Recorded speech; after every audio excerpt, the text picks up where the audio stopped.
but Miss Kate said no. I'll tell you what you can do. Take me out to the ball game. Take me out with the crowd. Buy me some peanuts and cracker jack. I don't care if I never get back. Let me root for the home team. If they don't win, it's a shame. For it's 1, 2, 3 strikes, you're out at the old ball game.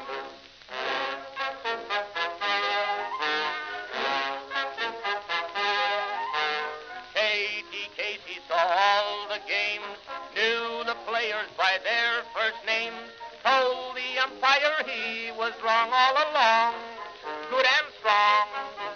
When the score was just 2-2, Casey knew what to do.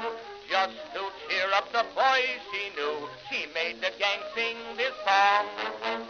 Take me out to the ball game, take me out with the crowd.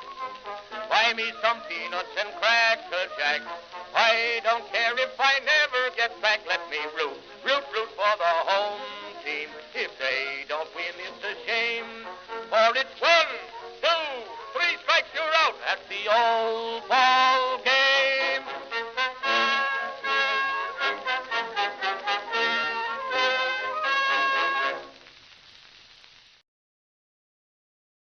Baltimore, you are seeing history being made today. Magic, magic, magic, magic. Orioles magic, magic.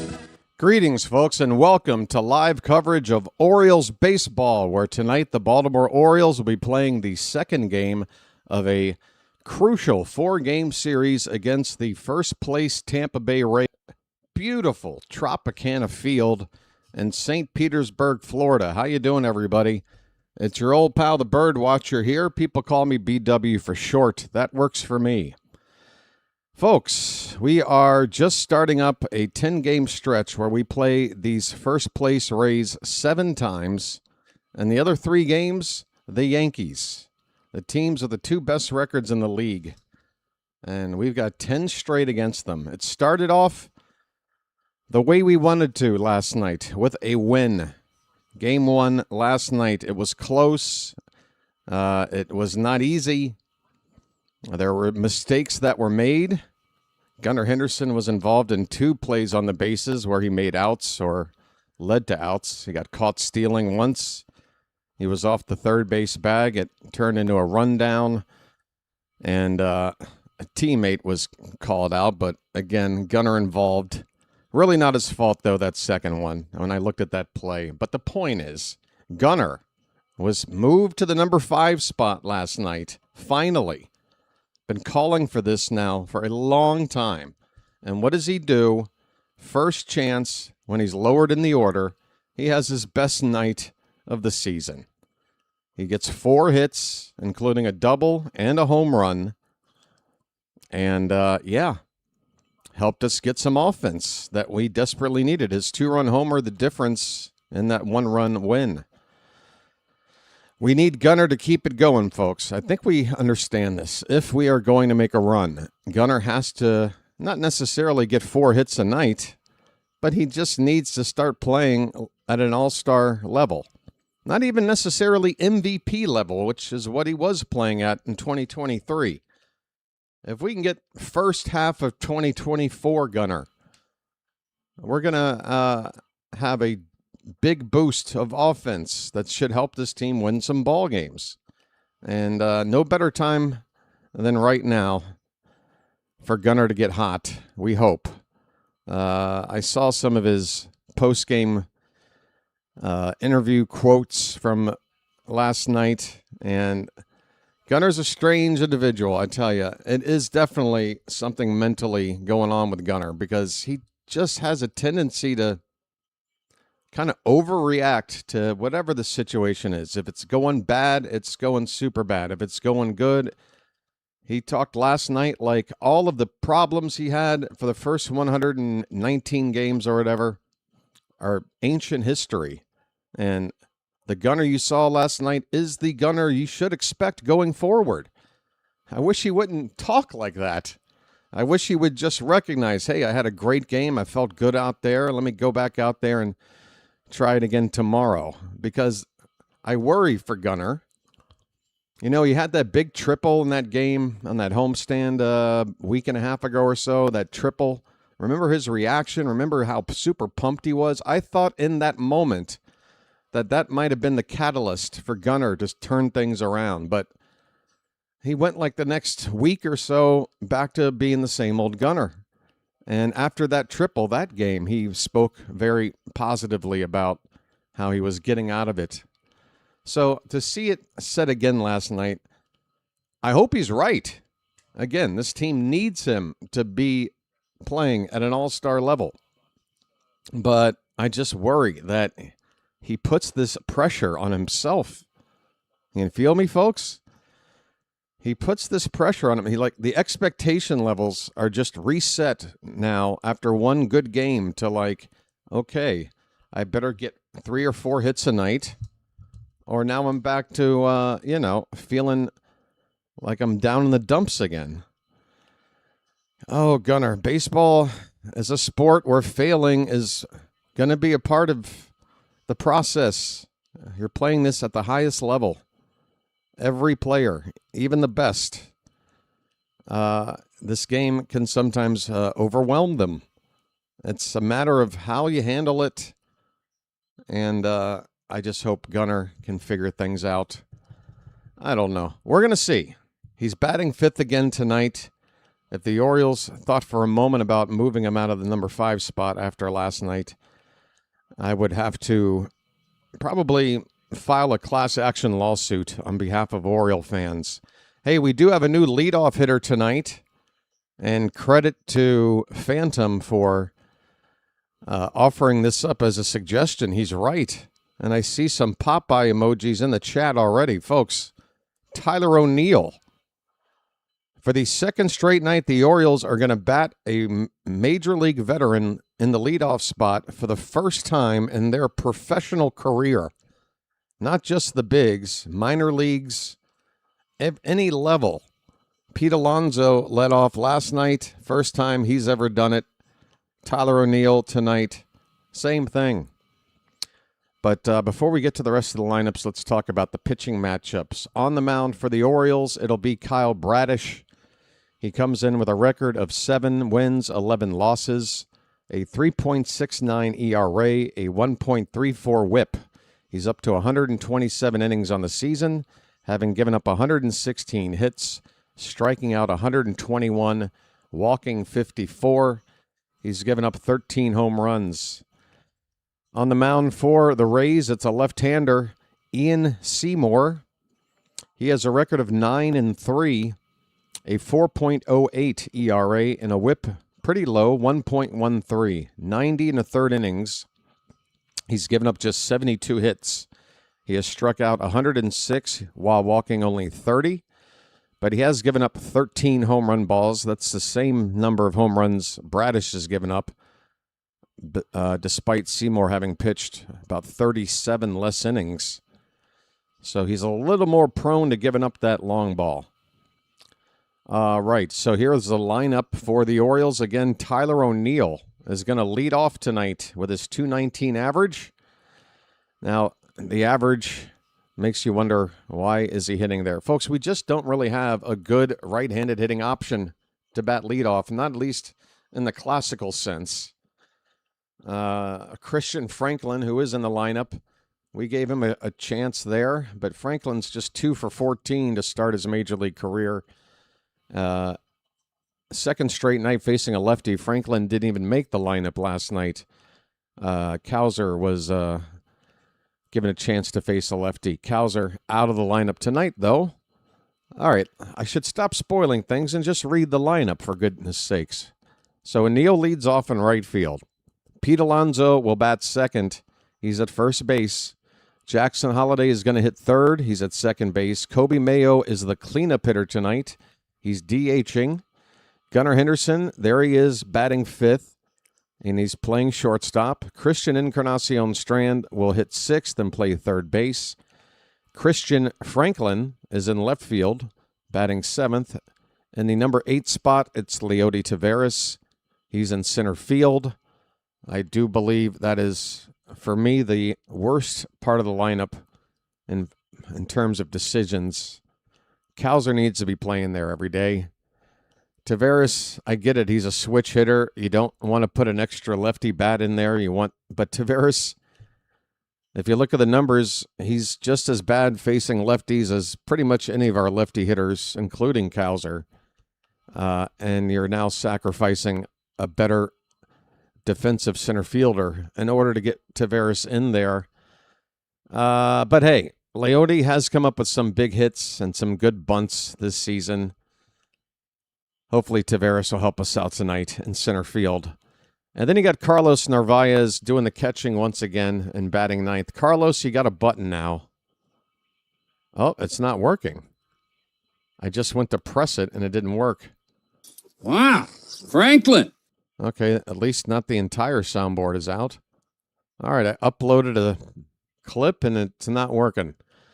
Here's the Rays lineup. Leading off, designated hitter Yandy Diaz. Jonathan Aranda at first base will bat 2nd. Junior Caminero hitting 3rd and playing 3rd.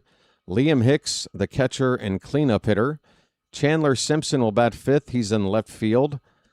Johnny DeLuca in right field will bat 6th. Ced Mullins will play center field and hit 7th.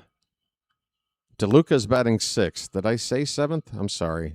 Richie Palacios will bat 8th at second base.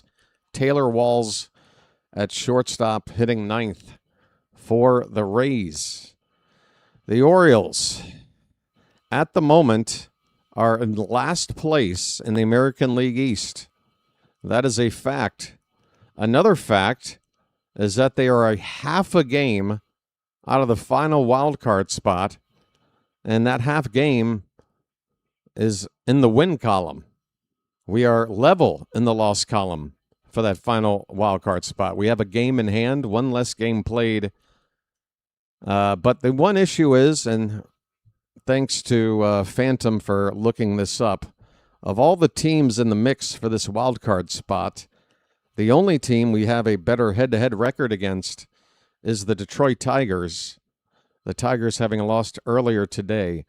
So when this season winds down, and we're trying to make that final playoff spot over the likes of either the Guardians or the Twins or the Rangers, all those teams have better head-to-head records against us, and I don't think we have any time left to do anything about that.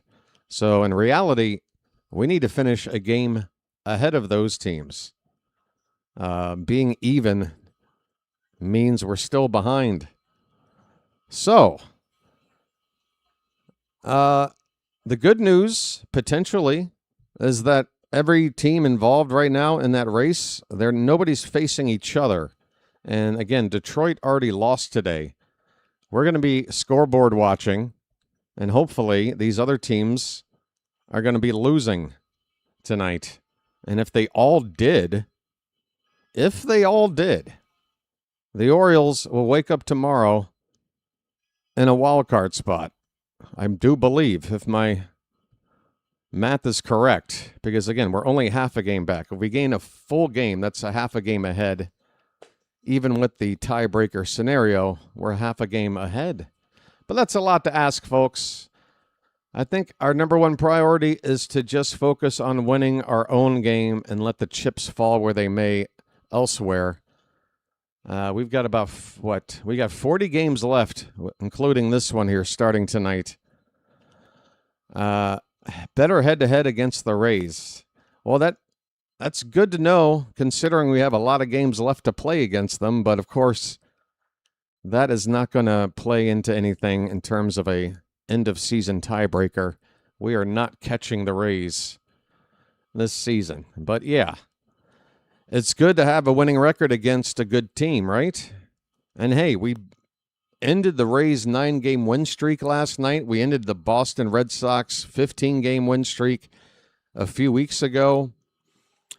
That is the second time in Orioles history in a season where the Orioles stopped 2 win streaks of at least like 8 or 9 games. They did it once before, I believe, in the mid-'80s. I saw a tweet about it. I forget the details. But, yeah, pretty unprecedented to stop a 15-game win streak and a 9-game win streak. Two of the longer, Boston's is the longest streak of the season. I don't know who's won more than 9 in a row. I think the Cubs might have. But, yeah, we are streak stoppers. Hey, remember a couple of years ago when we were known as the team that could not get swept? Remember that run we had of like an entire year over the course of 2 seasons where we never got swept once? Man, that was good times. All right, where are we here? 3 minutes until first pitch, apparently. Let me take this moment to advise those that are watching this game while listening to me call the play-by-play. You're probably going to be ahead of me if you're watching it on your TV or phone or whatever. So what you're going to want to do is get ready to pause your game and pause it right after the first pitch. Right after the first pitch of the game, pause, okay? And then wait a moment. Wait for me. I will call the first pitch. And once I've called it, you unpause your game, and theoretically we're synced up for the rest of the night. Now, yesterday we had some buffering issues, and whenever those happen, that kind of throws everything out of whack. But pretty much, if you want to get back in sync, that's what you do. You just pick a moment that makes sense to pause. Let me catch up and get to that moment that you pause, and then you unpause. You feel me, folks? I hope it makes sense. Okay. I am ready for baseball. I really want to win this game. I really want to win this game. So what are the other games we're monitoring here? The Blue Jays already won today. That's why they are currently in 4th place. They are a half a game ahead of us. But they have played never mind. It just went away. Yeah, they've played 3 additional games than we have. They've played 3 more games than us. So that is a half-game lead. That's a little bit of a mirage. Right. The Phillies are playing the Twins tonight. So maybe we'll do a raid over on Play-by-Play with JJ's channel. Or send the audience over there after this game concludes. We're looking for the Twins to lose. Guardians are hosting the Padres. We'll be rooting for San Diego to win that one. And Texas is going to be out in Sacramento later tonight. We'll be rooting for the Athletics over there. Yeah. Okay. Am I missing somebody? Am I missing something? I don't think so. Oh, you know what? Let's go over to the Twitter page. The Samuel Basallo, I think, is the biggest news. Folks, today, Samuel Basallo was taking batting practice, live batting practice in Sarasota. And guess who was throwing to him? Felix Bautista. And I'm thinking to myself, I want this footage. This is news I like to hear, but man, he got live batting practice with the Mountain throwing and Basallo trying to club home runs. I want to see the footage. That might be more entertaining than probably 50 of the games I've watched this year. Folks, Tyler O'Neill is walking into the batter's box right now. We are ready for baseball. So Basallo will be starting a rehab assignment tomorrow for AAA Norfolk. Tomorrow, he'll be in game action for AAA Norfolk, and if all goes well, he should be back with us sometime during this homestand coming up after this Tampa series, I would imagine. First pitch is inside for ball 1. We are underway. Ball 1 inside to Tyler O'Neill. Ian Seymour has made 9 starts on the season. This is his 10th. He's made 38 appearances overall, so mostly coming in as a reliever.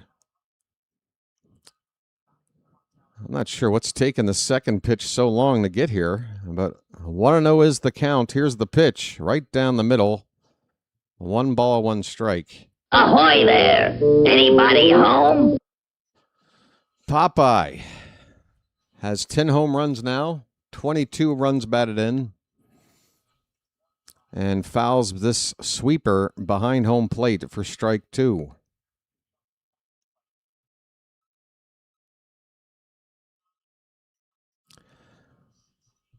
There is a wide shot of this venue. Ugh. Pitch is low. A changeup makes it 2-2. Oh, time to bring this over to this side over here. There we go. All right. 2-2 pitch. That one's a comebacker off the tip of the pitcher's glove, picked up barehanded, and over to first in time. Taylor Walls backing up the pitcher. The ball tipped off the glove of the pitcher, who extended fully in the air to try to grab it. Walls was charging in the whole time, and that ball wound up in his bare hand.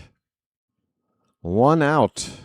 O'Neill is retired. Here is Pete Alonso. A polar bear stirs.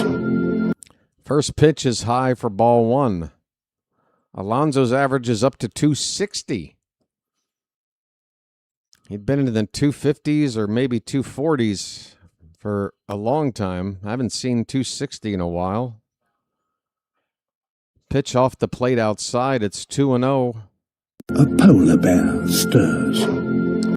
Don't the leadoff hitter usually have speed? Well, O'Neill's speed compared to Alonso, who led off last night, he's lightning fast. If you're comparing those two. Here's a strike right down the middle. 2 balls, 1 strike. Alonso has a 6-game hitting streak, 12 for his last 23. That's how you get that average up. That one's low, and Alonso with a 3-1 count.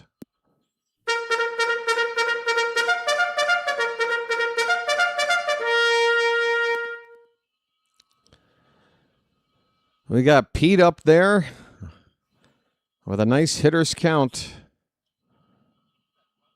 The 3-1 from Seymour is a swing and a miss. My goodness, he got a 3-1 fastball in the zone, and he missed it. Full count.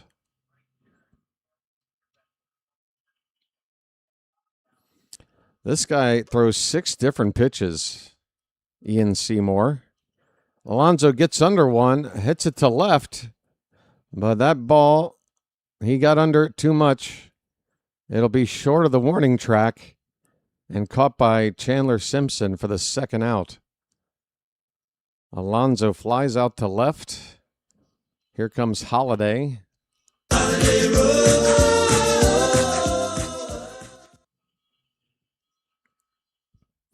Holiday hitting an even 240 coming into today with half a dozen homers and 22 RBI.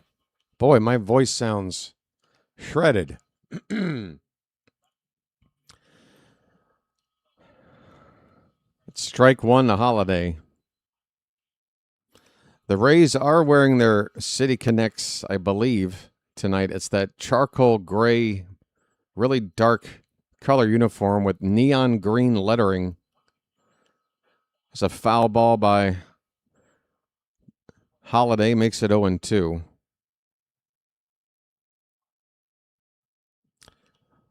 It's a uniform that looks like they should be playing laser tag or something.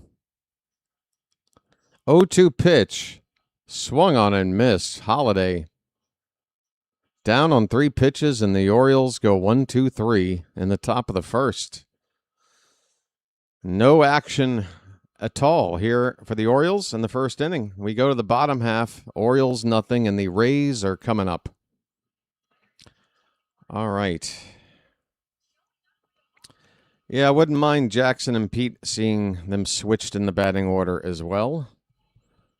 But I think the thinking is Alvarez doesn't want back-to-back.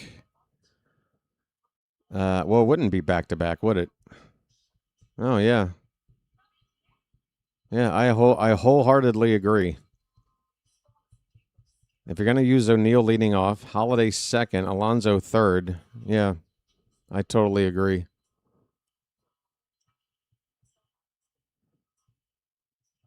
It's kind of funny how the Orioles are just basically having an open audition to hit leadoff, and the one guy they don't want to try there is Holiday, the guy that about this time last year, according to Tony Mansolino, was the greatest leadoff hitter he had ever seen. The greatest ever. Wow. I've known a lot of good. Ricky Henderson would like to enter the chat. But, yeah, that's what Tony had to say. Yeah, I do agree with the way Holiday's developing right now and with the tools he has. He's supposed to be good at drawing walks. We still haven't quite seen that at the major league level, but that was part of what was attractive about Holiday was that he, had a good eye and could draw walks. If he could get that on base percentage up, get on base, I think he could be a good leadoff hitter. All right, folks, we're ready for the bottom of the first inning. Kyle Bradish is on the mound facing Yandy Diaz. First pitch is swung on and missed. Diaz is hitting .301. Folks, it's as rare as a unicorn, a 300 hitter in Major League Baseball. Here's a hard hit ball right to Encarnacion Strand, who makes a nice pick. That ball hit hard on a one hopper, and Strand had to kind of olay this one with his glove to stab it out of the air there before it got by him. Nice play. One down on just two pitches. Here's Jonathan Aranda. Left-handed hitter, hitting .284. And first pitch is outside for ball one. Orioles are wearing their standard road gray jerseys. Nothing out of the ordinary for them. 1-0 is fouled back.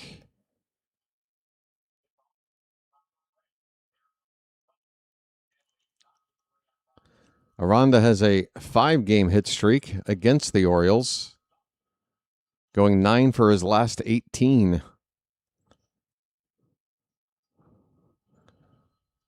This pitch is fouled back, high fastball at 95, and the count of ball and 2 strikes.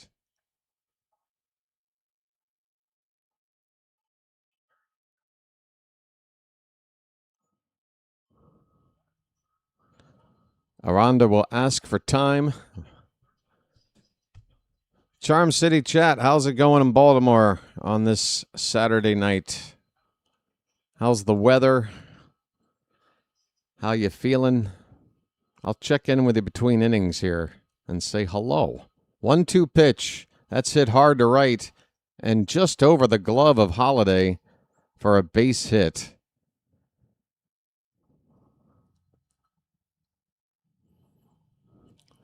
Line drive single by Jonathan Aranda with 1 out.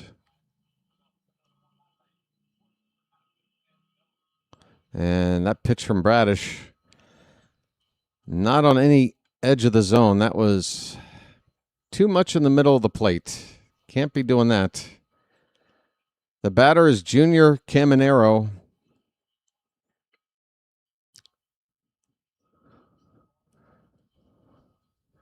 One out, runner at first. The first pitch is popped up. Come on, be in play.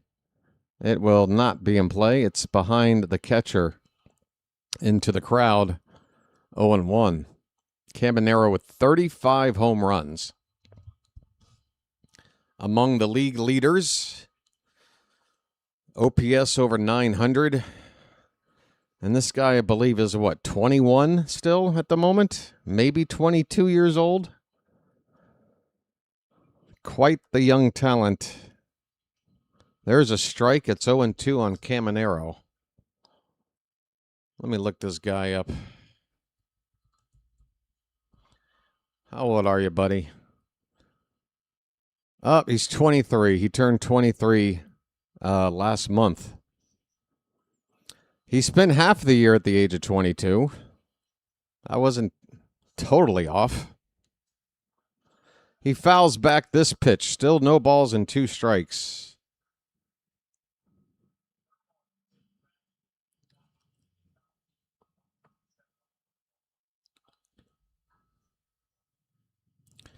Bradish from the belt and the pitch. In the dirt. Nice block by Narvaez. That is ball 1.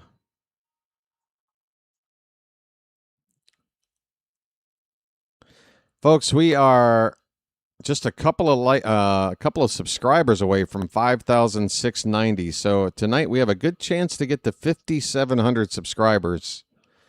I would really like it if everybody could do whatever they could think to do to help make it happen. And I think the best thing you can do as fellow bird watchers is to just put out some positive comments about subscribing out there to those watching that are not yet subscribed.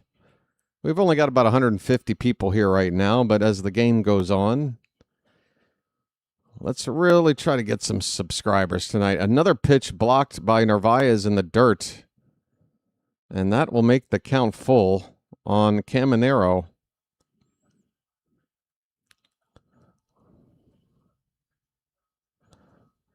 That ball was blocked by the catcher's mask of Narvaez.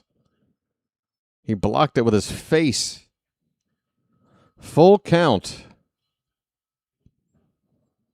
Here comes the payoff pitch. Swing and a miss. Oh, that slider is unhittable.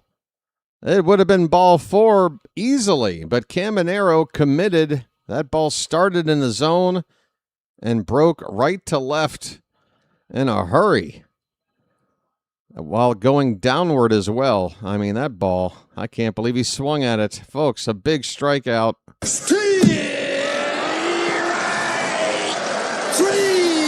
Well, y'all come back now, you hear? 2 down, runner at first for Liam Hicks, and a fastball is letter high for ball 1. Hicks is hitting .285, 16 homers, 71 driven in, OPS over 800. These are good hitting numbers for a catcher. Not a household name, but that's the Rays for you. Hicks with a fly ball to left. This should be playable. It's Franklin in left field. And my game just froze with the ball in midair. Wow. I think the third out was recorded.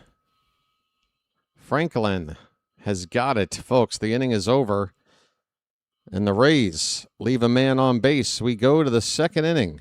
No score in St. Pete. All right. Are we going to have... I mean, last night, this stream was really being a pain in the ass. More of the same tonight. And for the rest of the season, why not? Only 40 more games. Not including October. Okay. Hey, Charm City Chat. BirdWatcher is very funny and interesting with great singing for all your entertainment needs. So please like and subscribe. I don't know if telling people that I sing is going to get people to subscribe. I randomly sing. It is, yes, a characteristic.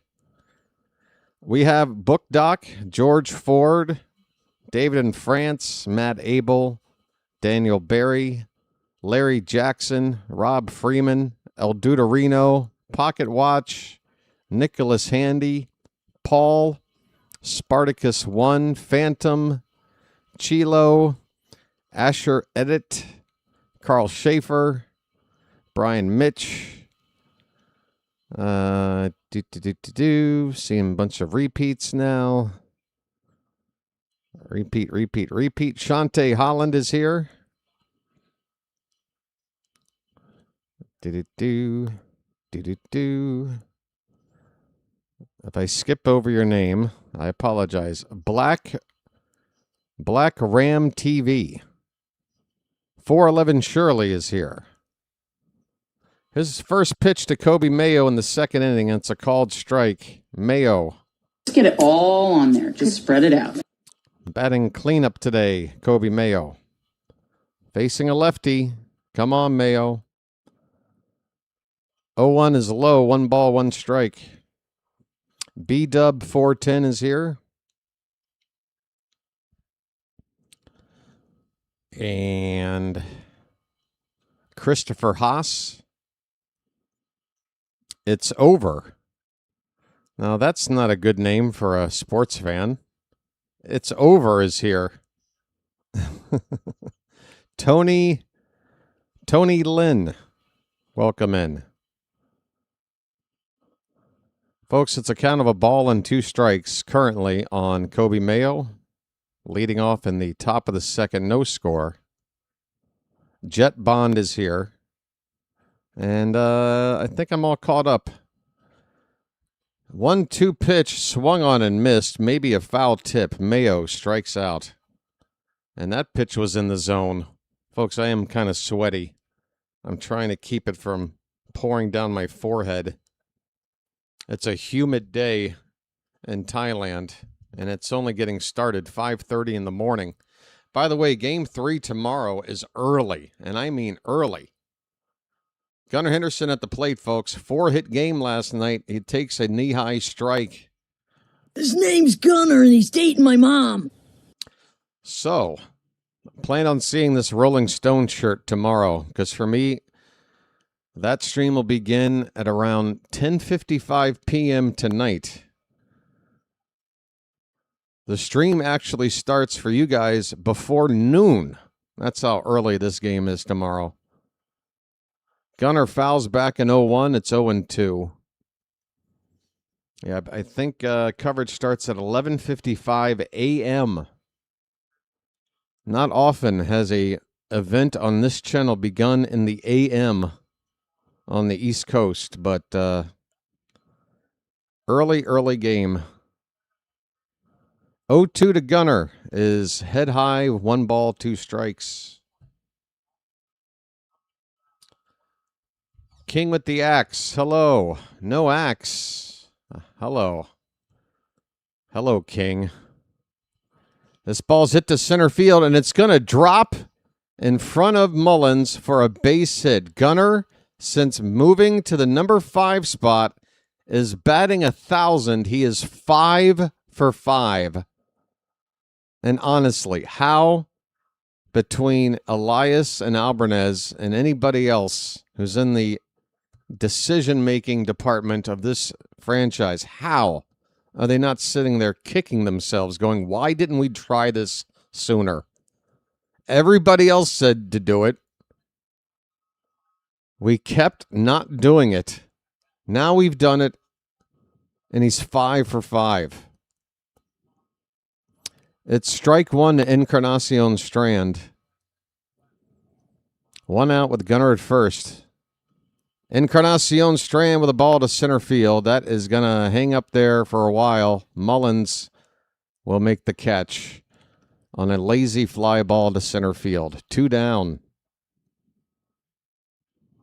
Oh, the management isn't too bright. That makes sense. Ah, they're morons. All right. I'm starting to get explanations. Here's Christian Franklin. Wow, Franklin. You never told me that you had a sister. Franklin, just 2 for 14 to begin his major league career. The Rays are going to challenge this first pitch called a ball. It looked outside to me. I hope the Rays lose this challenge. Nope. Damn it. They got it. Liam Hicks called for a challenge, and that ball did catch the outside edge for strike 1.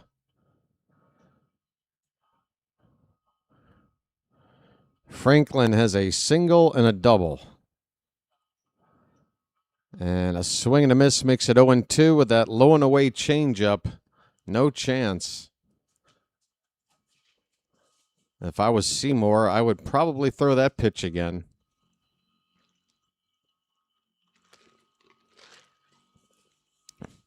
Gunnar at first base, but with 2 outs and 2 strikes on the batter, probably not a opportunity to run now. That pitch just a bit high.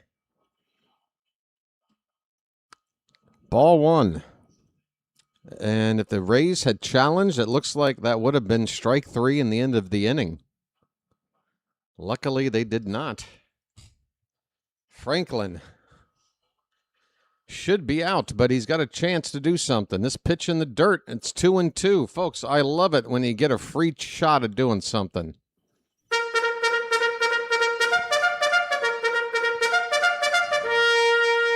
It's a free shot. There's no pressure.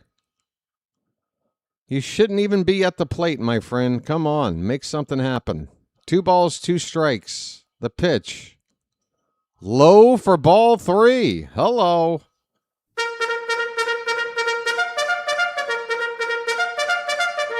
One more time.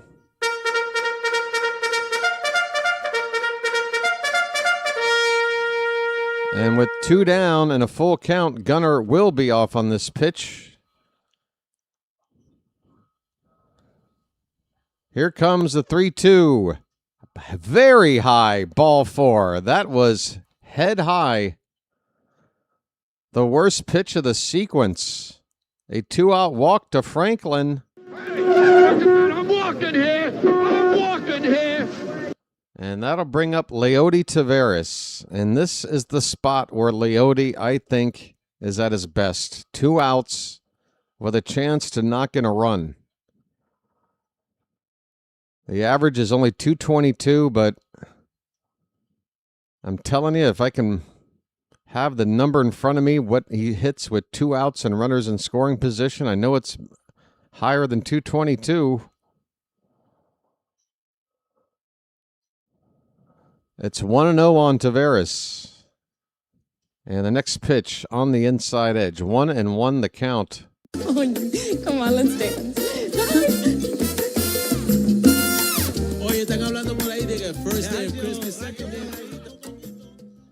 Gunnar's at second, Franklin at first. The 1-1 pitch. Oh, what are you swinging at there, Leody? That pitch was above his shoulders, and he swung at it for strike 2.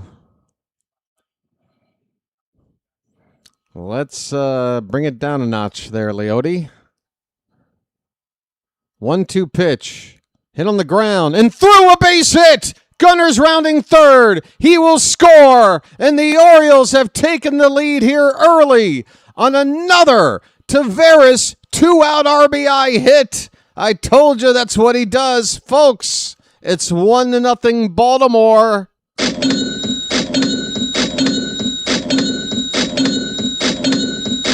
It's a 2-out rally. We've got the lead.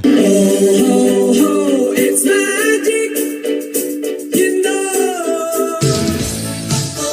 It's magic. On a magic carpet ride. On a magic carpet ride. Who believes in magic? Break out.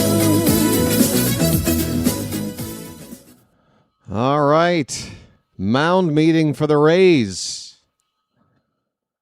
Folks, we got 250 people in the room right now and a mound meeting, so it's a good time to ask you folks that just showed up, please hit that like button.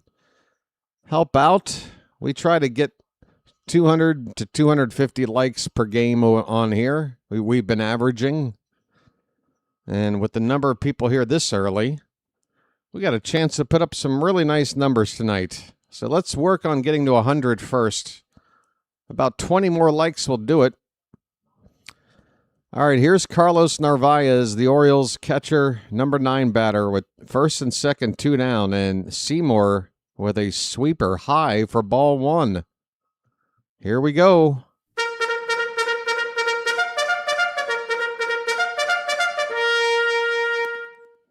The pitch. Hit on the ground, right to Walls at short. That will end the inning. He throws a seed right to the chest of Aranda at first, and the inning is over. But the Orioles rally with 2 down to get the opening run and take a lead. They get that number 9 batter Narvaez out of the way, and we'll have the top of the lineup due up into third. I like that too. Folks, it's a good inning for the Orioles. And we go to the bottom of the second, leading it 1-0. Come on. Taveras, thank you so much. I questioned Taveras' inclusion in the lineup, and I was already proven wrong. At least for now.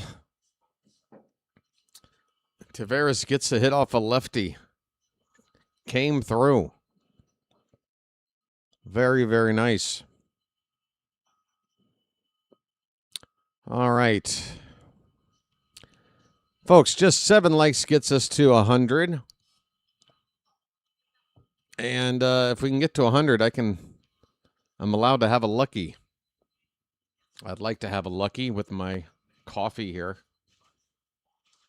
No straw, though. I'm going strawless.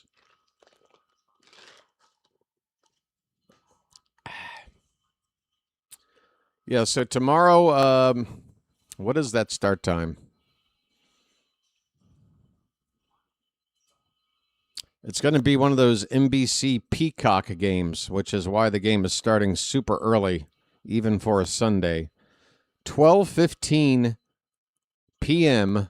first pitch. So coverage will start on the channel here at 11:55 a.m., which is 10:55 p.m. for me tonight. When am I going to sleep? I don't know. Should be interesting. I can sleep when I'm dead.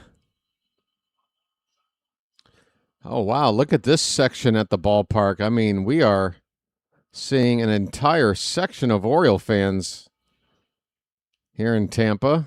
Look at that. They've got towels they're waving. I wonder if the O's fans will take their tarps off later.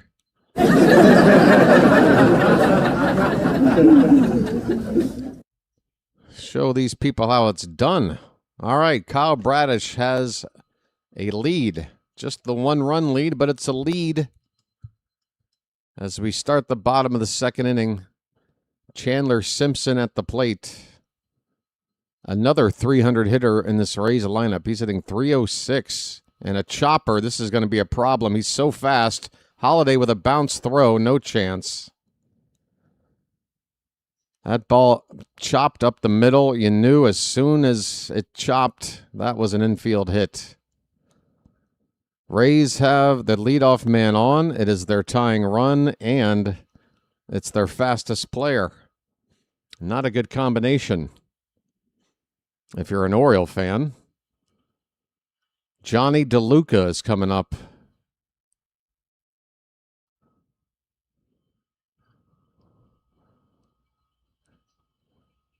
Bradish will throw over and check on Simpson. That did not look like his best pickoff move. DeLuca is hitting .271 with 8 homers and 34 runs batted in. Simpson is not going, and the first pitch is fouled back. 0-1 on DeLuca.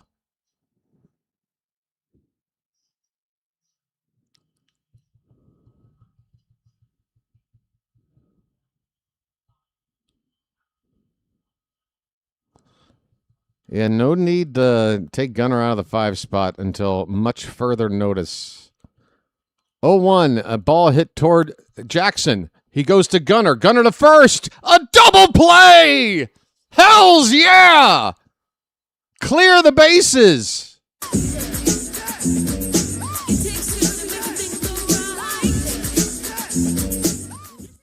Clear the bases of all that speed. Bases empty, 2 down on a 4-6-3 double play. And man, that was bang bang at first. Are they going to look at this? Because that was bang bang. No challenge, folks. 2 down, nobody on for Cedric Mullins. And he pops one up center field. Can of corn. Taveras has got it. We move on to the third. A quick inning for Kyle Bradish despite giving up a base runner. Through 2 innings of work, he's only had to throw 19 pitches. This is the kind of start we needed, folks. We go to the third. It's 1-0 Orioles. All right, so the odometer in the upper left-hand corner has rolled over to 5690. Folks, we have to get to 5,700 today. We are talking just 10 subscribers or less, which is not even an average, output for a particular game. Let's celebrate a nice triple number rollover tonight. Let's get to 5,700, folks. If you're not subscribed, what are you waiting for? It's free. There's no commitment, no obligation. No salesman will visit your home. You got nothing to lose. All right, I'll be right back.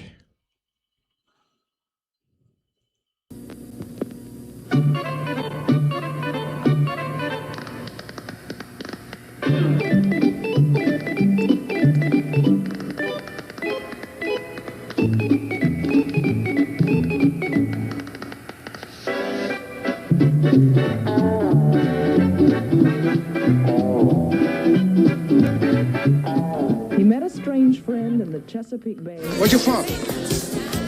Baltimore. What? Baltimore. Baltimore? What's that? Look, it doesn't really matter, all right?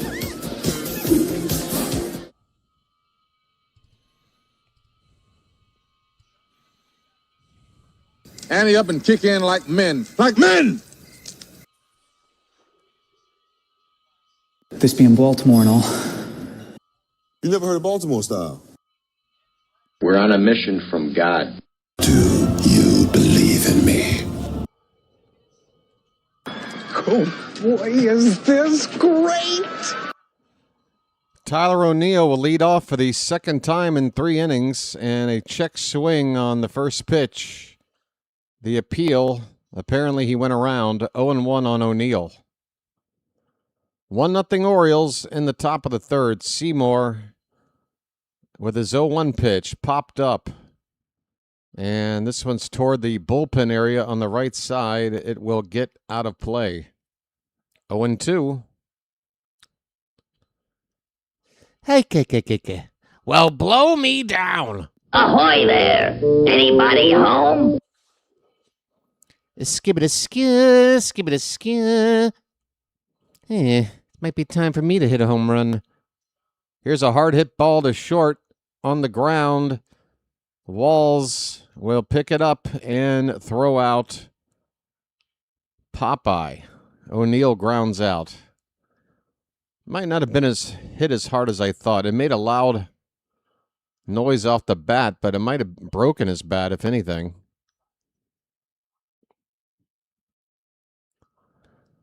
One away, here's Pete Alonso. I'll be back on the camera in just a moment, folks. By the way, there's a close-up of Seymour's foot, which is not in contact with the rubber during his delivery. He is not touching the rubber. The Orioles need to pick up on this and call him out. He's already as far to the third base side of the rubber as you can get.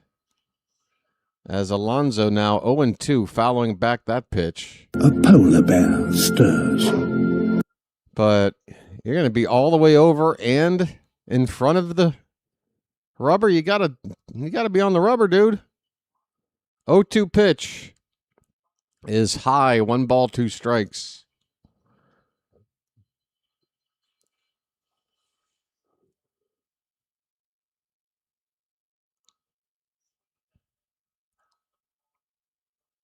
Nobody on, 1 out. The 1-2 to Alonso is hit in the air. A late swing, reacting to a breaking ball there.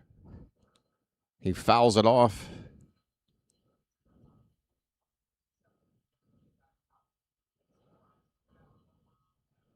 Waiting on another 1-2. Here it is, and Alonso, he loses the bat, and he's going to flare it out to left field for a base hit. Pete Alonso, professional hitter. We're seeing more and more of this. His ability to hit for contact, not just for power. It was a broken bat. He left only with a little piece of the handle. Part of that bat nearly hit the shortstop Walls, and it would have reached him if Walls wasn't backing up the play out in left field. Crazy, folks. Alonso with a one-out single. Turn on the sprinkler. The batter is Jackson Holliday. Holliday lays a bunt down, and this one is not... Oh, it's going to work! Seymour, or no, Aranda, the first baseman, he screws the pooch. Holliday's bunt. It was one of those running bunts, kind of Ichiro style, but it was bunted a little bit too hard where Aranda, the first baseman, was able to get it so quickly that he had Alonso dead to rights at second base, but he lost the grip on the ball, and everybody's safe. It'll be an E3 on the Rays. First and second now with one away for Kobe Mayo. And a ball hit to short. This could be two. Walls goes to second, but that's a bad throw. And barely holding the bag to get the force out there, and only that out. The Rays nearly came unglued again. It would have been an inning-ending double play. There's no error. You can't assume a double play. The Orioles have first and third with two down. And again, this feels like a free opportunity to do something. And you got Gunnar Henderson up there right now. First pitch to Gunnar. He's going after it and fouls it back. Folks, who else would you rather have up right now?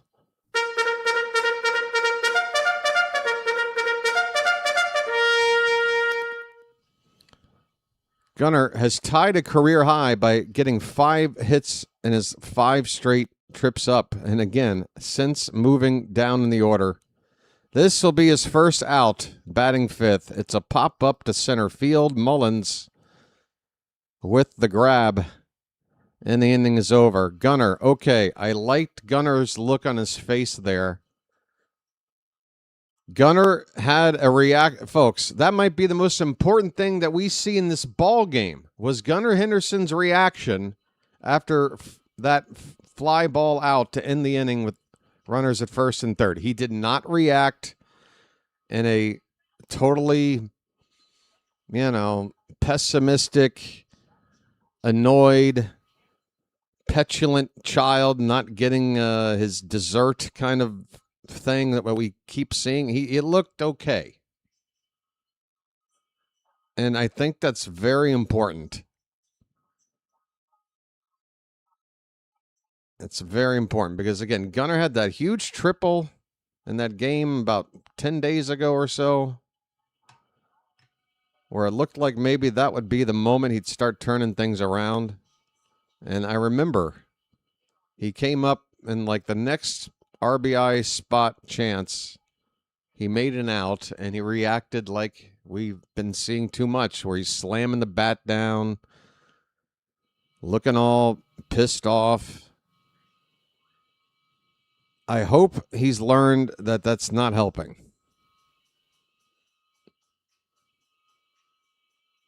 So, folks, I don't think many other people calling this game are going to put this much emphasis on it, but I think it's a big deal.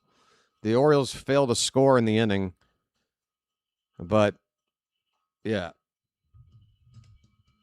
If my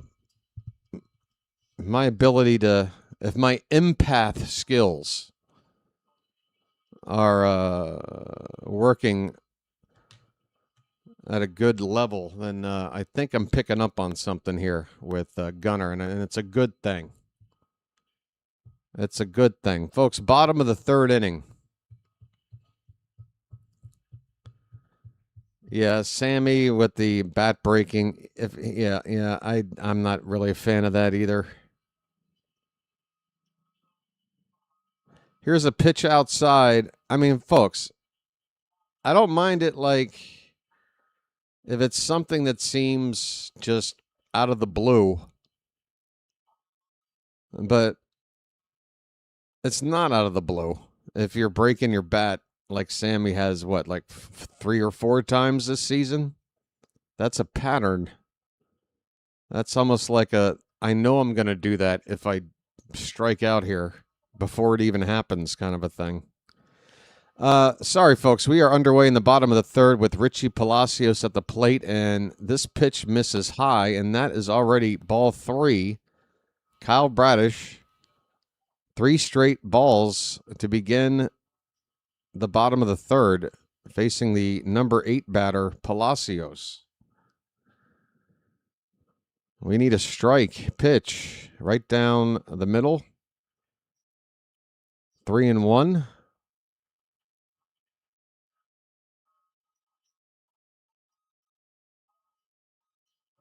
Specific breakable bats. Oh, for Sammy. Well, I think if you know you've fractured your bat without really breaking it. Here's a ball hit hard to right. That ball's down for a base hit. O'Neill is going to fire to second. They're going to try to take 2, and that ball is over Gunnar. That is overthrown by O'Neill. Palacios with a hustle double, leading off the bottom of the third inning. His 11th 2-bagger of the season. That sinker from Bradish was middle up and not high enough. And especially for a pitch like a sinker, that is in a very bad location.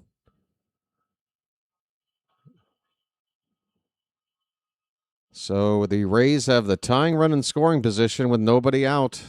The batter, Taylor Walls, this might be a bunt situation. He's not showing it.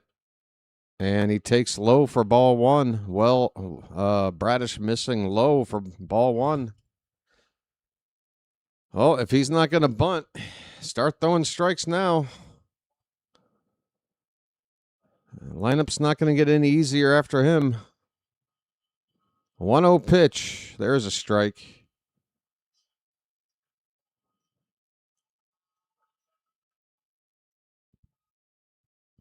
I'm honestly shocked that with the way the Rays approach their offense that they're not bunting here. This seems like a classic Rays small ball situation. Line drive, base hit. I guess they knew something, but we didn't. And Walls is going to try to go to second. He's safe. Damn it. The throw coming in toward the mound. O'Neill and the Orioles, they cannot sleep on this Rays team. They will not stop running. It's a close play at second. The Orioles might look at it. But as it stands, this lead of ours is in very much jeopardy. Second and third. Yeah, let's get a freeze frame on that. We are challenging, and I think he is out. I've yet to see a freeze frame, but on that slow-mo, that slap tag on the butt cheek of Walls by Gunnar looks good to me, folks.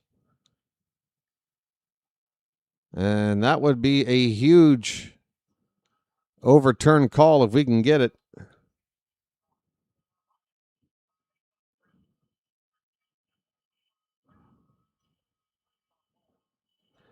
Hang in there, folks.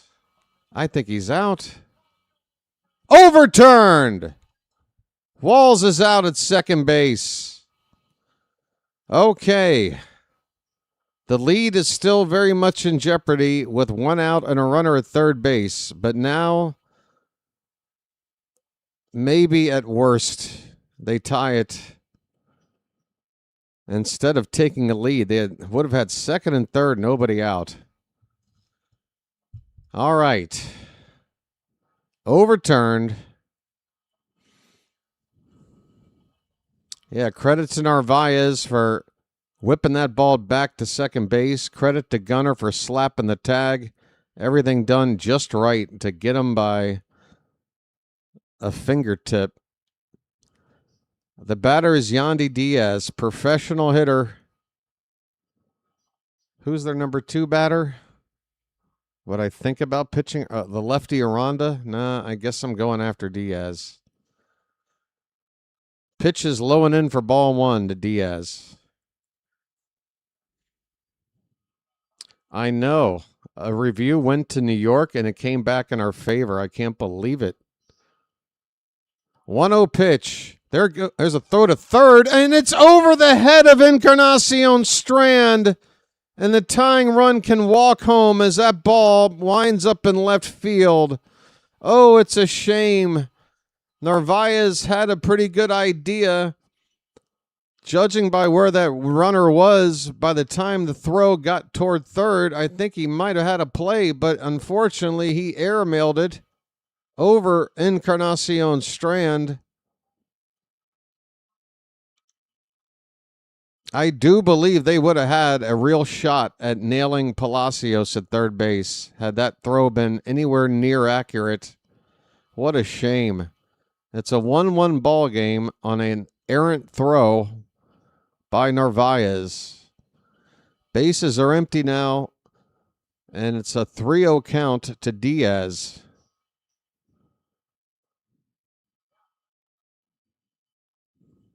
There's a strike right down the middle, 3-1.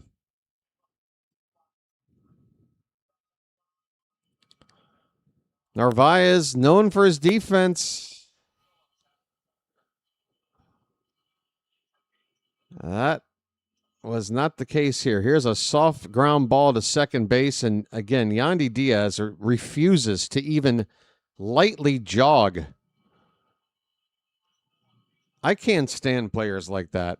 I'm sorry. I can't stand it. I would not tolerate that on my team. Bro, you're DHing.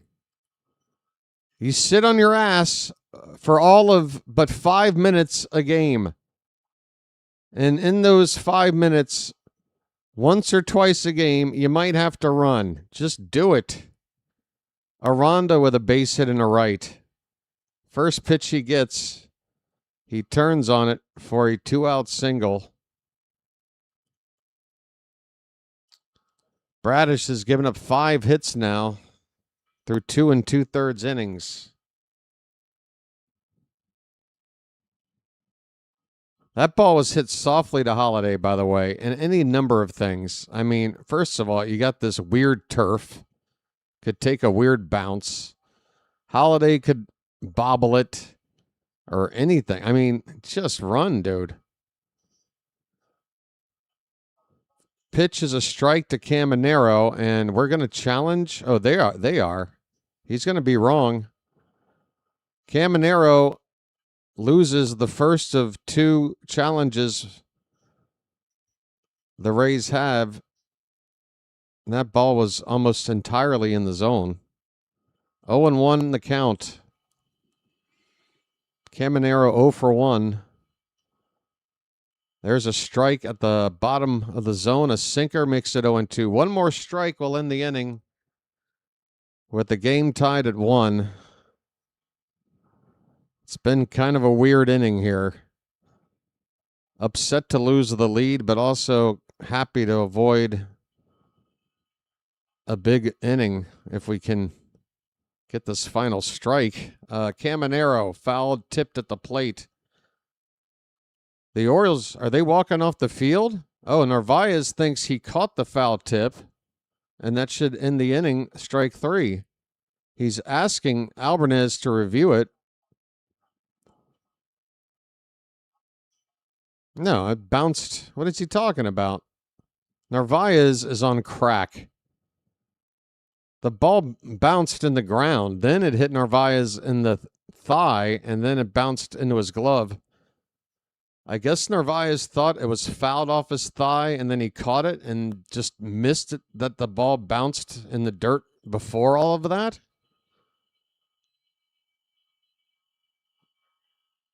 I don't know what else he's looking at here. Oh, wait, no, it's not even fouled. What am I talking about? It drops out of his mitt, and I guess he thought it hit his thigh. He never thought it hit the ground, okay, is what I'm trying to imply. Forget about the foul ball part. Anyway, what are they saying here? The umps get together. I got to look at chat. Maybe I'm totally off about what's going on here. Hang in there, LC. I know he missed the throw, but it was also, again, it was a good idea. The Orioles are thinking the right thing. If Sammy had done the same thing, would we be surprised? It sucks. I know, it sucks. It's early, though. Beating a team like Tampa is not going to be pretty. We saw it last night, right? Here's a curveball in the dirt. 1 ball, 2 strikes. We held on for a 1-run win in a game that we could have let slip away. We definitely made mistakes. It's going to be a battle here. I'm just trying to avoid that big inning, and 1 more strike will do it here. 1-2 to Caminero. Hit on the ground to third. Strand has this one. He goes to second for the force, and there's your inning. It will end. The Rays tie it up. Could have been better, could have been worse. It's baseball. What are you going to do? They have 5 hits through the first 3 innings. I think we should feel fortunate they have only the 1 run. They've out his 5-3. Both teams have an error. On to the 4th inning, folks. 1-1 ball game. All right. Am I able to have my lucky now? I think I've earned it. I got through the first act of this 3-act play. 1-1 game. Are we scoreboard watching? I feel like we have such an early start time for a night game that there isn't much else going on right now, is there? There are 2 games currently in progress, and both of them involve National League teams that none of us give half a rat's ass about. So we know Detroit lost earlier today. The games that we're going to start monitoring begin in 5 minutes. 2 games. Hell, make it 3 if you want. Cleveland, the Twins, and the Mariners all start a game up in 5 minutes. So we'll check in on that in another couple of innings.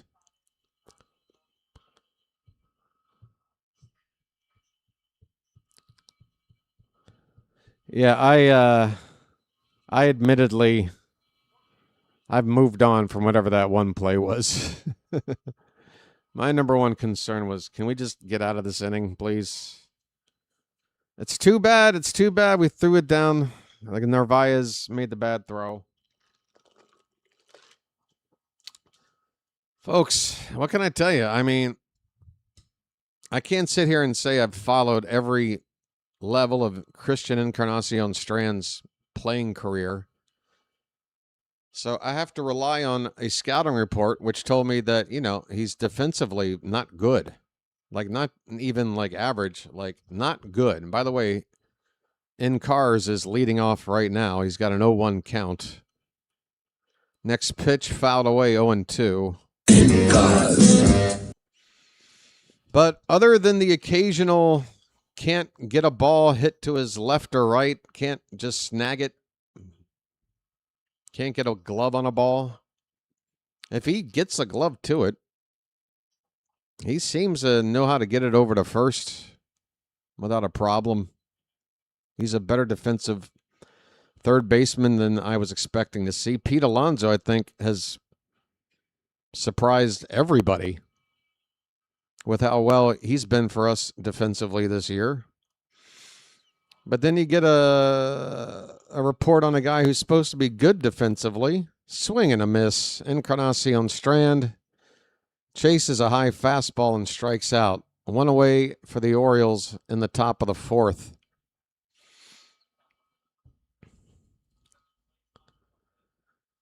Yeah, like Leody Taveras had a reputation for being a good defensive center fielder, and I don't think that lived up to be correct. He's made several bad plays, taken bad routes. Christian Franklin has a count of 0-1. Franklin drew a walk his first time. Wow, Franklin. Come on, you buddy. Never told me that you had a sister. That pitch is high, 1 ball and 1 strike. Hello, Bobo.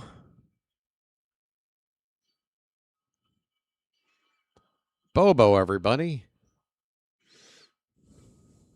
1-1 pitch outside.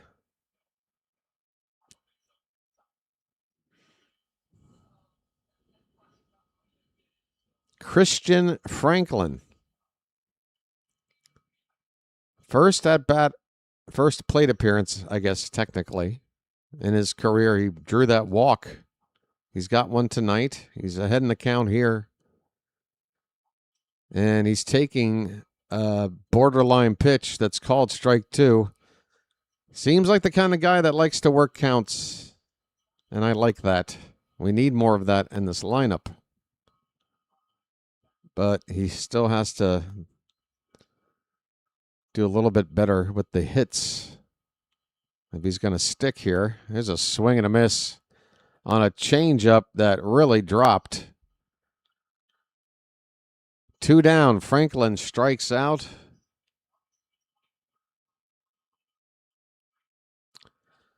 I swear we've lost we're only down to 200 people in the room right now. What happened? Wasn't there 300 people here an inning ago? What made everybody leave? Was there... There's a ball hit to right by Taveras on the first pitch. It's going to drop into the bullpen area. Foul ground. Strike 1. Was there something I said? Was there something I did?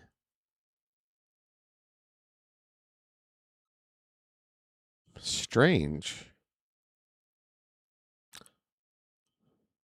2 down, nobody on in the top of the fourth. The 0-1 to Taveras is a swing and a miss. Strike 2.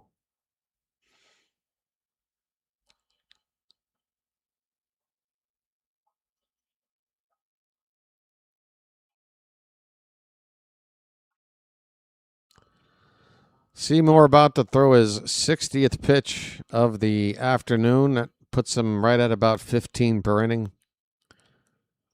This ball is going to be a little soft liner to second base on a low pitch. Taveras tried to go down and lift it over the infield, but just a little soft liner to second, and that'll end the inning, folks. We go to the bottom of the fourth. We're still tied at 1. All right, dinner time. Oh, wait, you know what? I thought of another thing. Don't the Ravens have a preseason game on tonight? Folks, look, again, I'm a Ravens supporter. But my goodness, preseason NFL. I don't care what the state of the Orioles are. You can't tell me that preseason NFL is better entertainment than a regular season baseball game. It's just, you got to be kidding me. I will not hear any sort of counter argument. I mean, if you want to tune in for the opening drive, see your starters there for one drive or whatever, okay. 5 minutes, then jump back. That's understandable.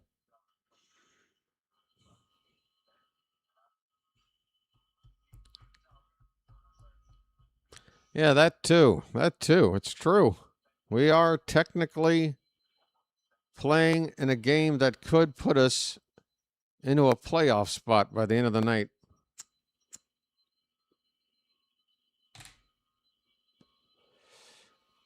How have we been?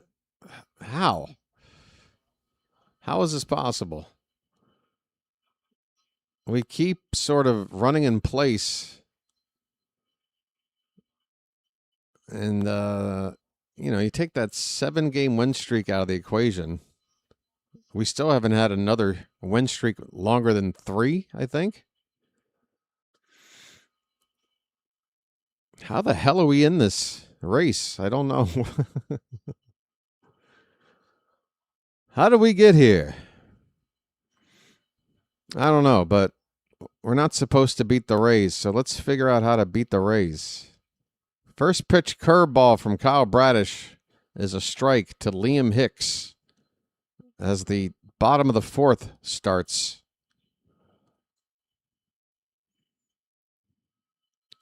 Practice games suck. Well, not spring training baseball. Spring training baseball is fantastic. And I encourage everybody to tune in for every BirdWatcher Channel spring training game.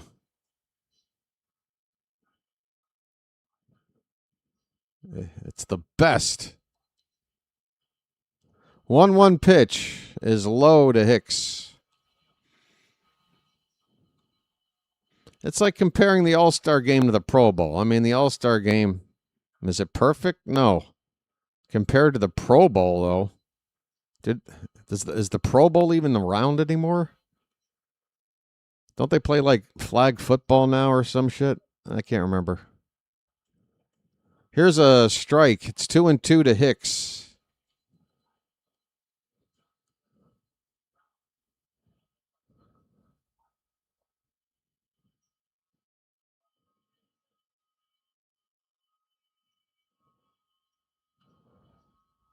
And the 2-2 from Bradish. Here it comes. Hit to third and over the bag. Is it fair? That is a foul ball. My goodness. Hicks just missed a double at least.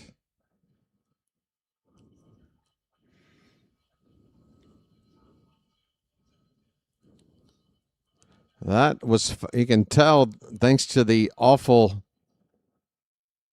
artificial turf and sand surface of this field, that ball hitting about 1 foot foul. You can see that sand popping up.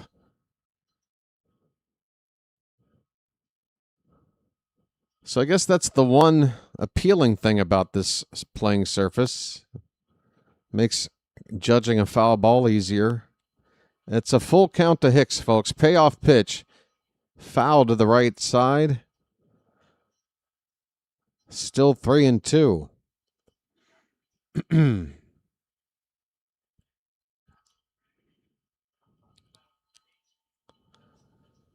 Yeah, Sean Taylor hitting that punter or punt returner or whatever. That's really like the only Pro Bowl highlight in my memory ever. Ever. And if it wasn't my team involved, I don't know if I'd even remember that. That pitch is high, full, and that's a walk. Damn it, a leadoff walk. And this has been something that's beginning to become a concern. The Orioles starting pitching, giving up that leadoff batter, whether via hit or walk. Been doing it a lot.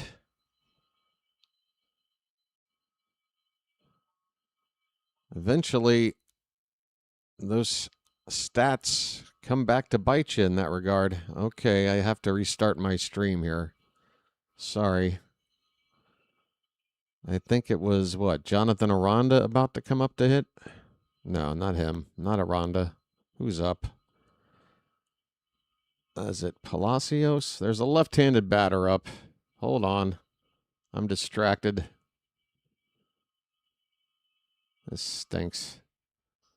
All right. We got the game back. I think. Okay, the batter is actually Chandler Simpson, and he's got a count of 2-0. I had like 3 lefties maybe to guess with, and I couldn't pick the one that it is. 2 balls and a strike now on Simpson. Nobody out, runner at first. Simpson 1 for 1 tonight. This ball's hit toward second, and it's through, a base hit. And that lead runner will stop at second base. Man, oh man, Bradish has had a lot of traffic out there on the bases.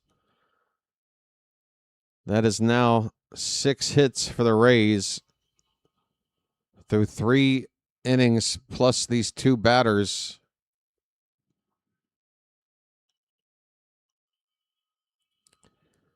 Mound meeting with just the catcher and pitcher. Johnny DeLuca. Well, here comes Drew French. He's late to the party.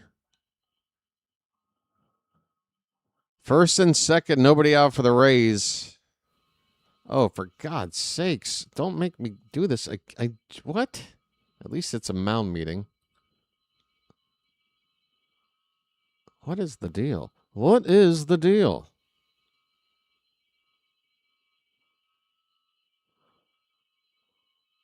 Johnny DeLuca.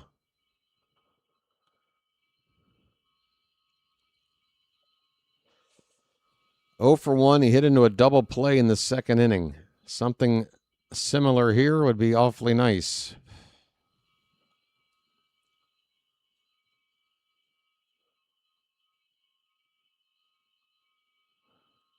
He's going to try to bunt, and it's going to be caught by Encarnacion Strand.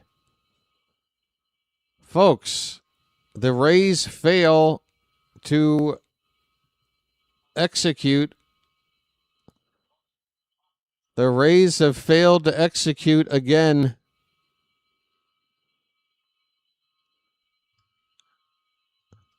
Runners at first and second with 1 out after a failed bunt attempt by DeLuca. And now Mullins at the plate.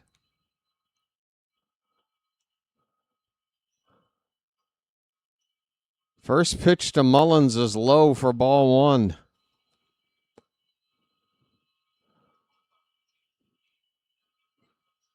The Rays have been making mistakes in this game. Let's hope we can take advantage. There's a good strike, a curveball hitting the upper outer corner. 1-1 on Mullins.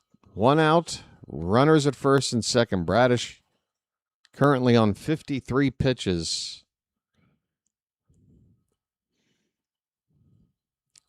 Up and away, 2-1.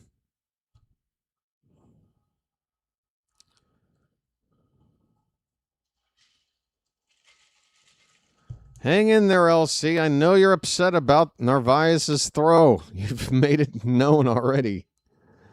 Come on, man. It happened. We gotta hope that, with a lot of game left, there'll be another moment where Narvaez does something that will make you go, okay, that makes up for that other thing. 2-2 to Mullins, folks. The pitch. Ooh, we're going to challenge, and I think we're going to lose. That pitch looked up and away, both a little bit high and a little bit outside, and that is indeed the case.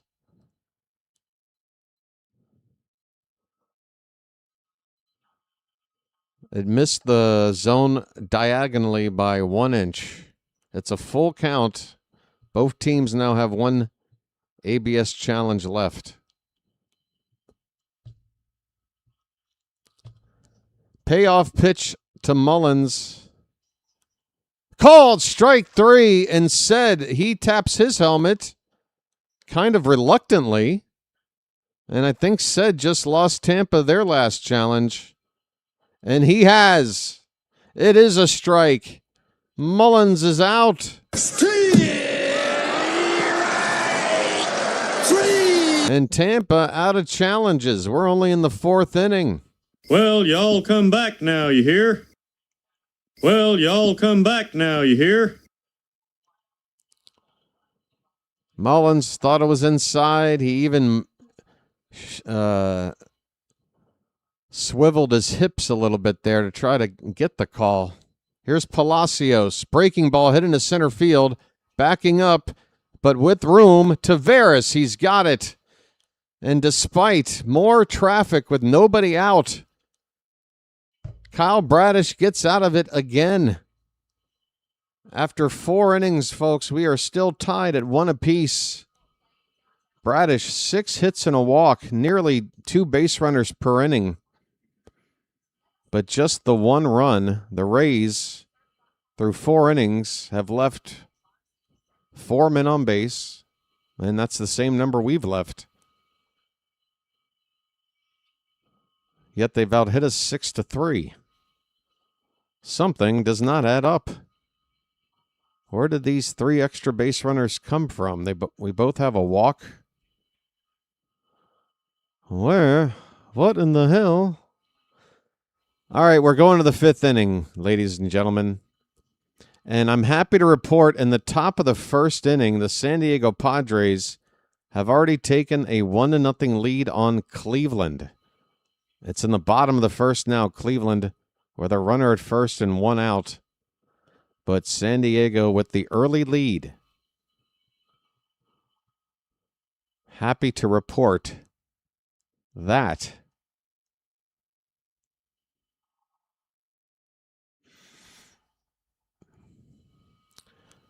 All right.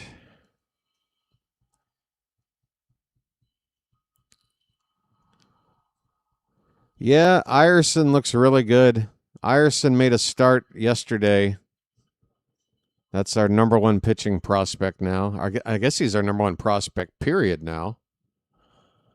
And, yeah, we've got a lot of arms that, again, it's such a stable of arms where, you know, you can't sit there and expect all of them to turn into great major league pitchers because it just never works out that way. But when you've got a nice collection, you have to think 2 or 3 of them should hit.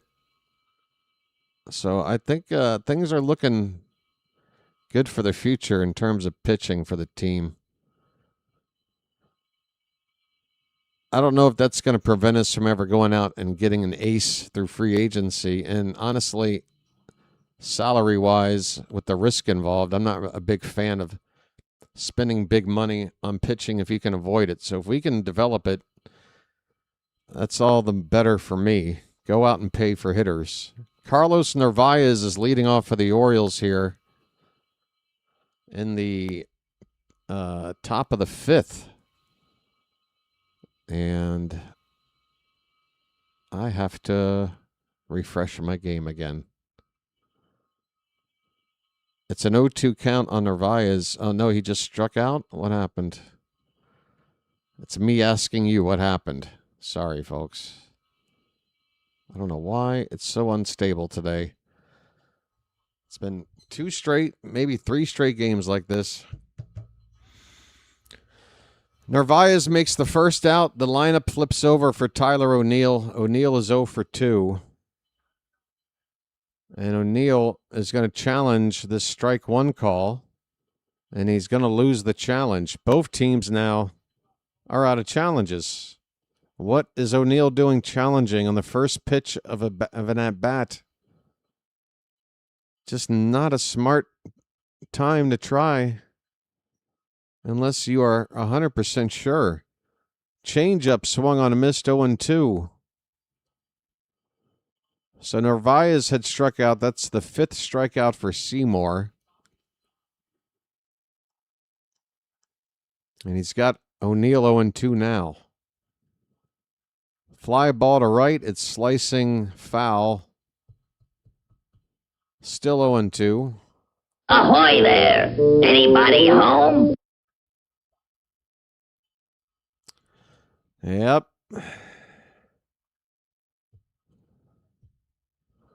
unless it goes extra innings. That pitch is high. 1-2.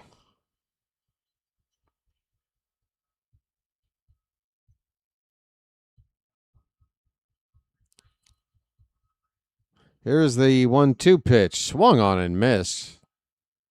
O'Neill strikes out. Folks, Tyler O'Neill batting leadoff, facing a lefty, 0 for 3.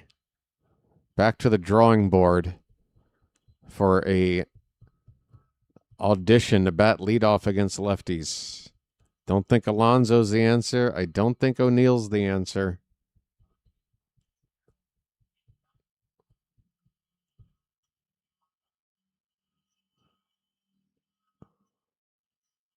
First pitch to Alonso is low for ball 1.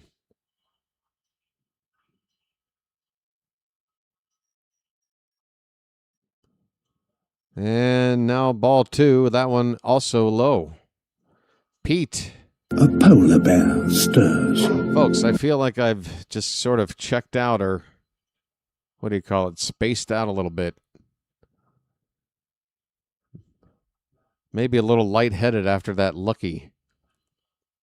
2-0 on Alonso. 2 down, nobody on base, 1-1 game. The pitch, fouled back. Got a 2-0 slider. Folks, how about Pete going yard right now? I'm in the mood to call a home run shot.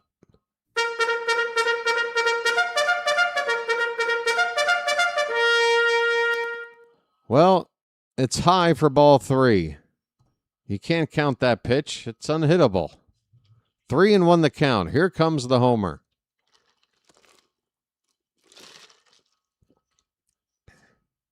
The pitch. Called. Strike 2. Alonso had dropped his bat to go to first base. And he will pick up his bat and resume this 3-2 count. Well, Pete, to make up for that embarrassment, you're just going to have to simply hit a home run here and make me look like a genius. No problem. The payoff pitch to Alonso goes to right. Does it carry? Does it carry? That ball is gone! Bye, birdie! BW calls his shot. Alonso thought he had a walk. He's got a home run instead. And it gives the Orioles the lead. It's 2-1.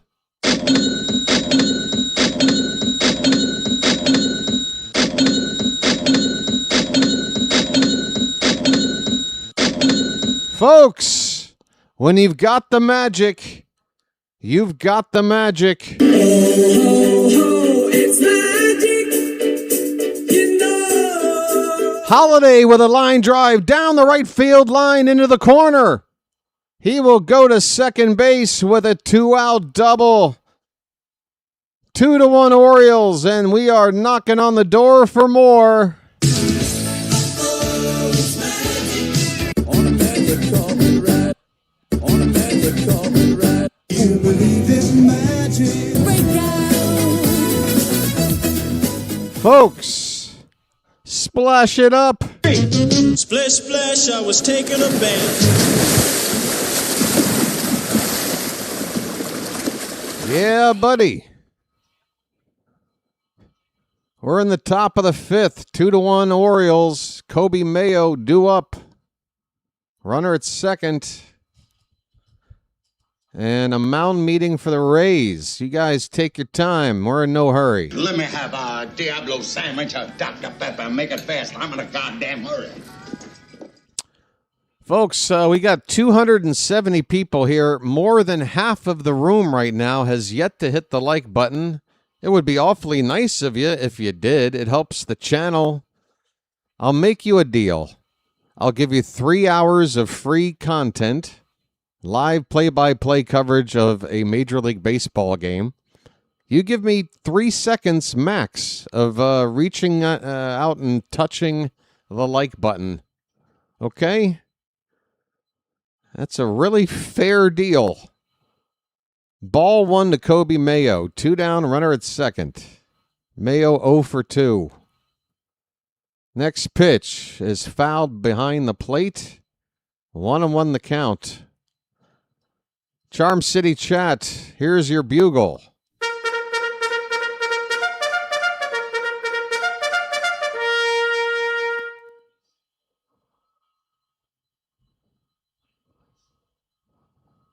The pitch. That ball's popped high in the air and hopefully out of play.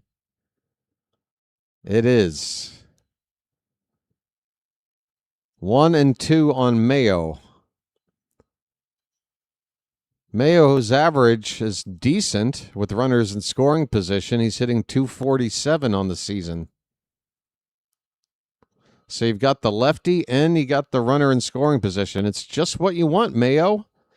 And he strikes out on a changeup so far low and away, he would need a 30.5-foot pole to get to that one.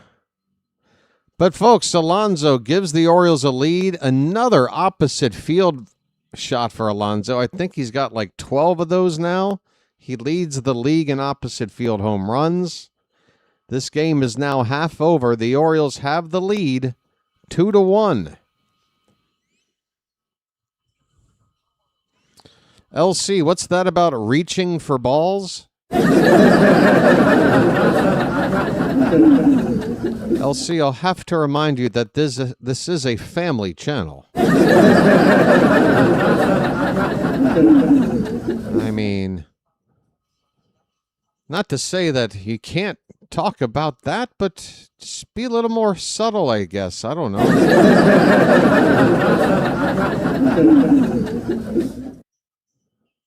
I'm just having a little fun, LC. Folks, 6 likes gets us to 150. Or as Rob likes to say, 150. 150. Come on. Keep on trucking. The Guardians have tied it up. It's a 1-1 game now in the second inning. Both teams scored a run in the first between the Padres and the Guardians. Scoreless between the Phillies and Twins. But get this, the Phillies are at the plate with 1 out and the bases loaded. So I'm just going to sit here and stare at that score bug for a minute. Oh, the Phillies just took a lead. The Phillies have taken the lead on the Twins. We like it. Oh, that's right. What's his name? Hitting 3 home runs in his major league debut today. That is crazy. Here's a ball hit to left. It's dropping, but Franklin coming in makes the catch. Taylor Walls makes a 1-pitch out to begin the bottom of the 5th on a shallow fly to left. All right. Now the lineup will flip over for the Rays. Third time through. Here's Yandy Diaz. And here's the 60th pitch of the night from Bradish. It is high for ball 1.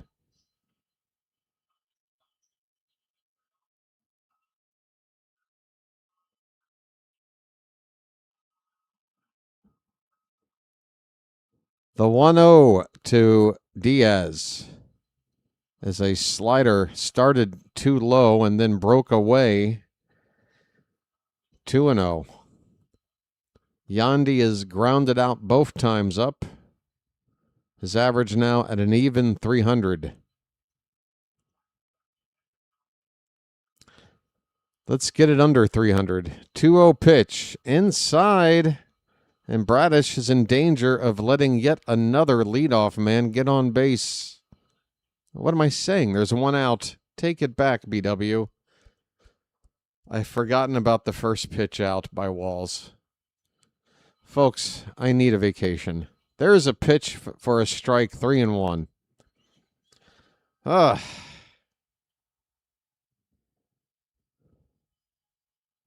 It's 3 straight hours of trying to relay facts to an audience. And he added that up times 162. What is that? How many thousand hours? That is ball 4. It's just impossible to not screw up and say something completely wrong. It is a 1-out walk. It's not a leadoff walk. That's the good news, I guess. The batter is Jonathan Aranda. He is 2 for 2. And first pitch misses. Narvaez kind of giving something for Bradish. He stood straight up and threw that ball back to him, kind of with that look in his eye of, let's settle down here. 1-0 pitch to Aranda. Hit high in the air. I mean, might have nearly hit the roof. Gunnar Henderson is waiting on it, and he's got it. That is the second out of the inning. I wonder how far up in this dome that ball went. The production crew on the broadcast are showing the roof right now, so I got to imagine they're talking about it too. All right, 2 down for Caminero. He's 0 for 2. Got to be careful with this guy. Runner at first. First pitch, not close. Ball 1.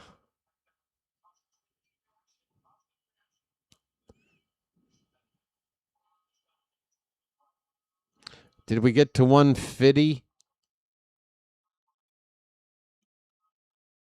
Yeah, look at that roof. And imagine a baseball popped up and you got to find a white ball in that roof. Give me a break. Here's a called strike on a slider that hits the outside edge. 1-1 the count on Caminero.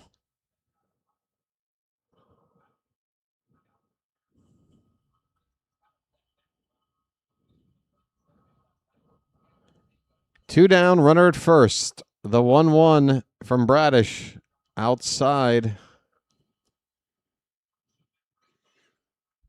Next pitch will be number 70. All right. Keep looking at this roof. 2-1 pitch. Swing and a miss. Oh, a good slider. Makes it 2-2. Come on, Bradish. One more strike. Let's get out of this. That was a good slider. That thing really moved away from Caminero. I was like, here it is. Nope. Here it ain't. 2 balls, 2 strikes, 2 outs, 2-1 Orioles. The pitch. Swung on and missed. Strike 3. Bradish.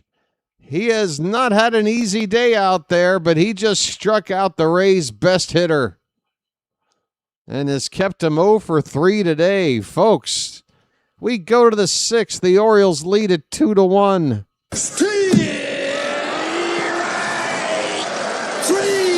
Well, y'all come back now, you hear? Hit the bricks, pal. You're done. You get nothing. You lose. Good day, sir. Well, when you gotta go, you gotta go. How about this? Peace, love, dope. Now get the hell out of here. All right. Folks, I once again want to draw your attention if you are watching and you're not yet subscribed to the channel. And I'm going to ask the Charm City chat again to please help us get to this goal today. The odometer in the upper left-hand corner. We have 5,690-something subscribers. We want to see it roll over and read 5,700. We can make it happen. Just a few more subs will do it. Hell, maybe 1 or 2. I'm not sure. Because that thing will only roll over every 10 new subscribers. But I can only give this sales pitch myself so much in a single game without annoying those who are regulars and already subscribed. You feel me, folks? So maybe with a little bit of your help, a little suggestive help in the chat, let these people know. It's kind of like a live Yelp review, you know? It's like, oh, well, this person enjoys the content here. They're suggesting I do it. That lends a little more credence, and I feel a little more confident about this decision and subscribing. I think I'll do it. So I'm sure all these nice things are going to start just rolling into the chat right now, as absolutely nobody has responded in any sort of way. Wow. Strike one to Gunner, and now a check swing foul ball makes it 0-2. Good grief. Okay, I'll let me backpedal. Never mind. I'll just take what I can get, and I'll leave it at that. Thanks for everybody else's support. Holy cow. Good grief. Gunner strikes out on 3 pitches, 1 away. This is the 6th inning for Ian Seymour. He's up to 82 pitches. Gunner, don't get too frustrated, okay? There's an extremely tan Brian Roberts. Wow, that was embarrassing.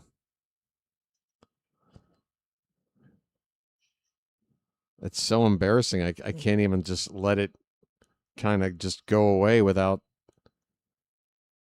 talking about it. Like, wow, I really reached out to the entire viewing audience for a little bit of a helping hand and got nothing. Wow. Mods not included, of course. Mods always doing mod things. Encarnacion Strand with a 1-1 count, and the pitch is up and away. 2 balls and a strike. I mean, that took me back to, like, asking a girl out in middle school and getting rejected. That was mortifying. Backdoor slider for strike 2.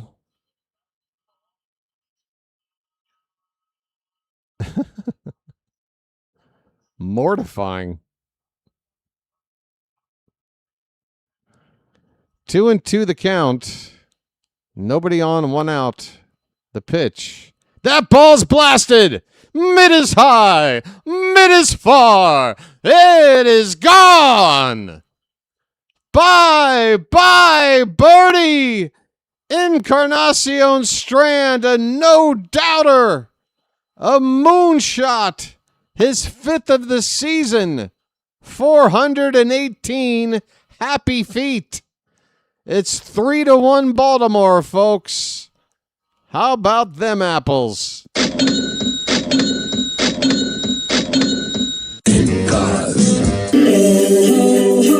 It's magic, you know. It's magic. On a magic carpet ride. On a magic carpet ride. You believe in magic. Break out.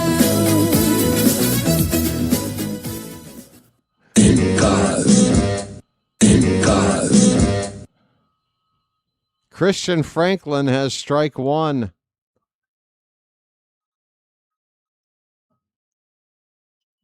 And a ground ball foul left side makes it 0-2.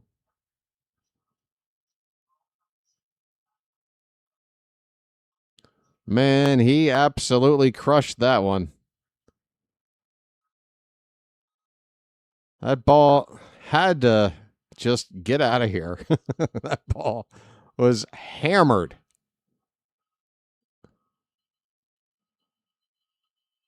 I mean, I'm sure you don't even feel that when you hit a ball that well. That is a called strike 3 Franklin with a sinker at the top of the zone is out looking on strikes. 2 down, bases empty. Yeah, that swing, like, just, yep. It was like hitting a grape. Like a 1 gram weighted grape. 0-1 on Leody Taveras. Taveras had a big hit earlier. Both teams now with 6 hits.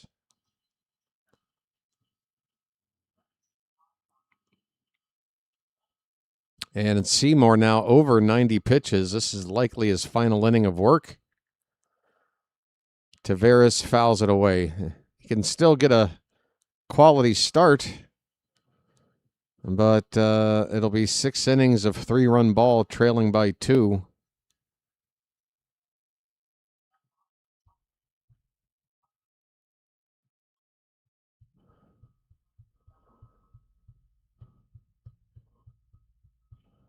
I hope our bullpen is going to be ready for this one. Here's a ball that's going to start dropping. No, it'll hang up there long enough for Mullins. That ball was sinking towards center field, but Mullins, he read it all the way and makes the catch on the run coming in to end the inning. But the Orioles add a run on. They double their lead from 1 to 2 with another home run. Second homer of the day. They've had one back-to-back innings. Alonso in the 5th, and now Encarnacion Strand with a bomb to left center field here in the 6th. We go to the bottom half of the 6th. Orioles 3, Rays 1. Folks, I'm going to step away for a little break. I'll be right back. Hope you're enjoying the content. I really sincerely hope so.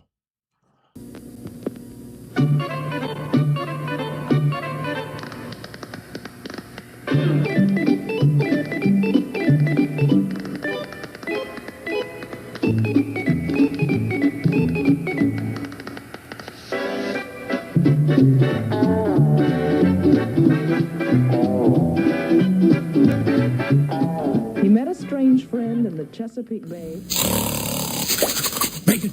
Bacon! Where's the bacon? I smell bacon! Bacon! Bacon! Gotta be bacon! Only one thing smells like bacon! That's bacon! Bacon, bacon, bacon, bacon! There! From that bag! What's it say? I can't read! Please, please, give me what's in the bag! Chewy, yummy, smoky bacon! There you go.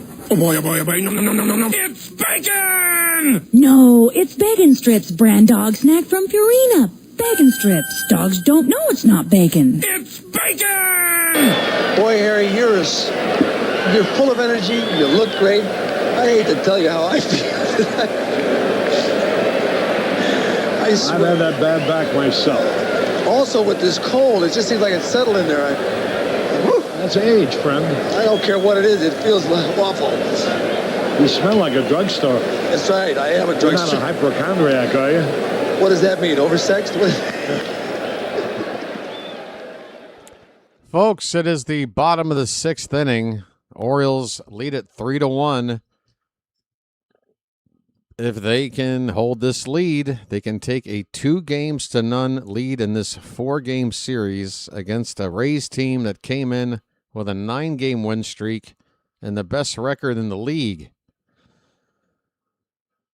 No better time to get unexpected wins than right now. The Orioles facing the Rays 7 out of the next 10 since last night, with the Yankees the other 3 ball games.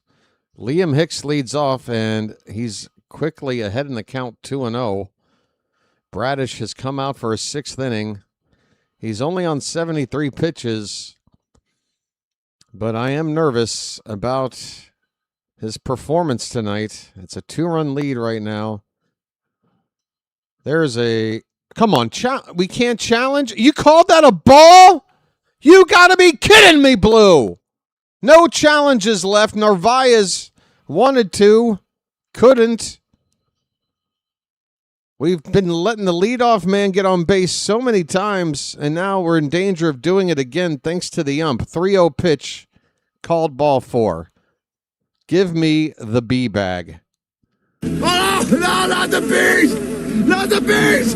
Ah! Oh, my eyes! My eyes! You got to be kidding. Give me another one. Oh, no, not the bees! Not the bees! Ah! Oh, my eyes! My eyes! Horse shit. Simpson shows bunt. It's a strike right down the middle. Chandler Simpson is 2 for 2. Hang on, folks. The Orioles should have somebody up in the pen. I would hope. That pitch is low and in. 1 ball, 1 strike on a sinker.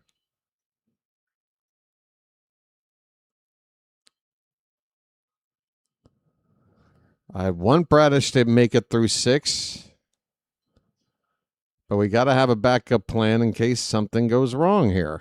1-1 pitch, a little bit low. 2-1 the count.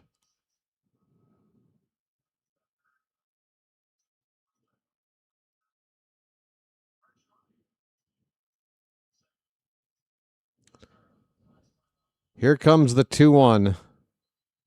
Hit on the ground softly toward third. Encarnacion Strand barehanded pickup, and he got him! Oh, yes! Encarnacion Strand continues to impress. Just a couple of minutes after hitting a bomb of a homer, he comes up and barehands this ball and throws out one of the fastest guys in the league. What a play!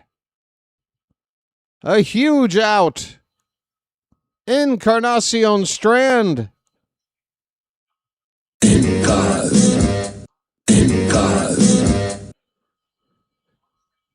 It does move the base runner to second with 1 out. The batter, Johnny DeLuca. Pitch, very high for ball 1. My goodness. I didn't think there was a chance. All I could see was the ball getting thrown away somewhere. Nope. Perfect. 1-0 to DeLuca. The pitch. That ball's chopped to Gunnar. He's going to spin, throw, and now Alonso's digging it out for out number 2. Runner moves to third base, but there are 2 down with a 2-run lead. 1 more out. Bradish can get a quality start. Gunnar with a pirouette move. Throw is low, but another scoop job by Alonso. Man, Alonso saves another one. 2 down for Mullins. A line drive into the gap, and that'll score a run.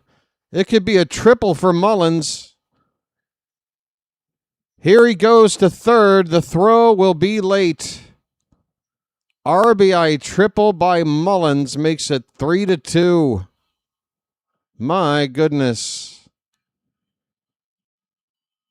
Third triple of the season for Sed. And the tying run for Tampa 90 feet away. Bradish. I'm telling you, he's been fortunate to get this far with the score the way it is, with us still in the lead. I don't know how much longer I can trust him. It's the bottom part of the order here. Left-handed batter Palacios. First pitch, he went around. They're appealing. No swing. Come on. Ball 1. Palacios 1 for 2 with a double.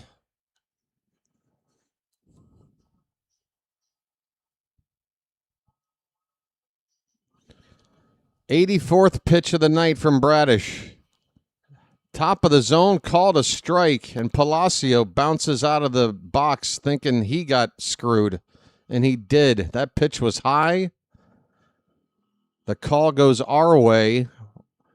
1-1 the count. This umpiring crew so far in this series has been dreadful.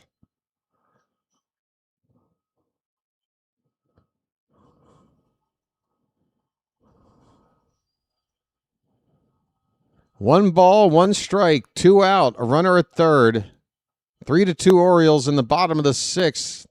Palacios waits on the pitch, and that is a called strike 2. One more strike, and we get out of this still with a lead.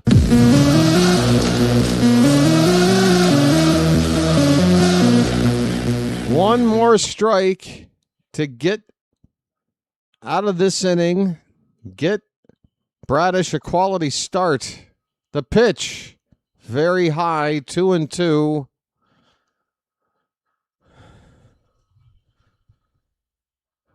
Two and two.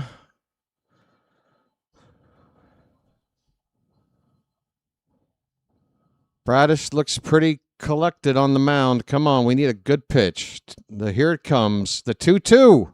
That's high. Full count. There is a base open with the number 9 batter Walls on deck. There is that.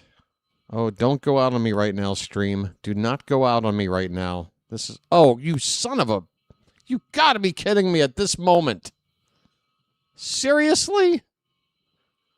What have I done to you? All right, here we go.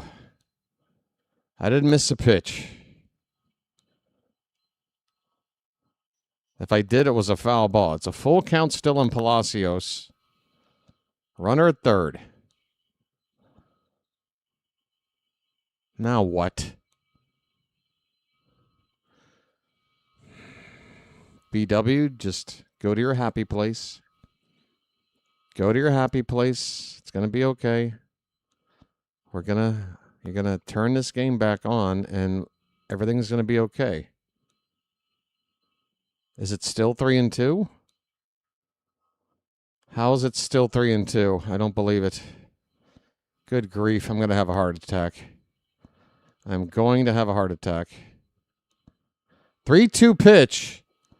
That is ball 4. Palacios will walk. First and third, 2 down for Taylor Walls. Here comes Drew French. This is going to have to be Bradish's final batter, no matter what the outcome is. Top of the order, waiting on deck. The Orioles got to have somebody up in the pen. Haven't seen a shot of the pen. I don't know who is up, but there's got to be somebody. Mound meeting right now. Folks, we are 30 likes away from 200. Please hit that thumbs up at the bottom of your screen. We got a little break here. Orioles mound meeting. And once again, I'll just embarrass myself once more. Folks, if you could help out to try to convince a few people out there to subscribe to the channel, that would be fantastic. Hoppy, the Oriole right-hander, is up in the bullpen. So that would be the replacement. Is it Adam Hoppy? I don't even know his first name yet. That is bad form for me. All right, here we go. First and third, 2 down for Walls. Here we go. First pitch. Outside, ball 1. Oh, boy. Ball 1.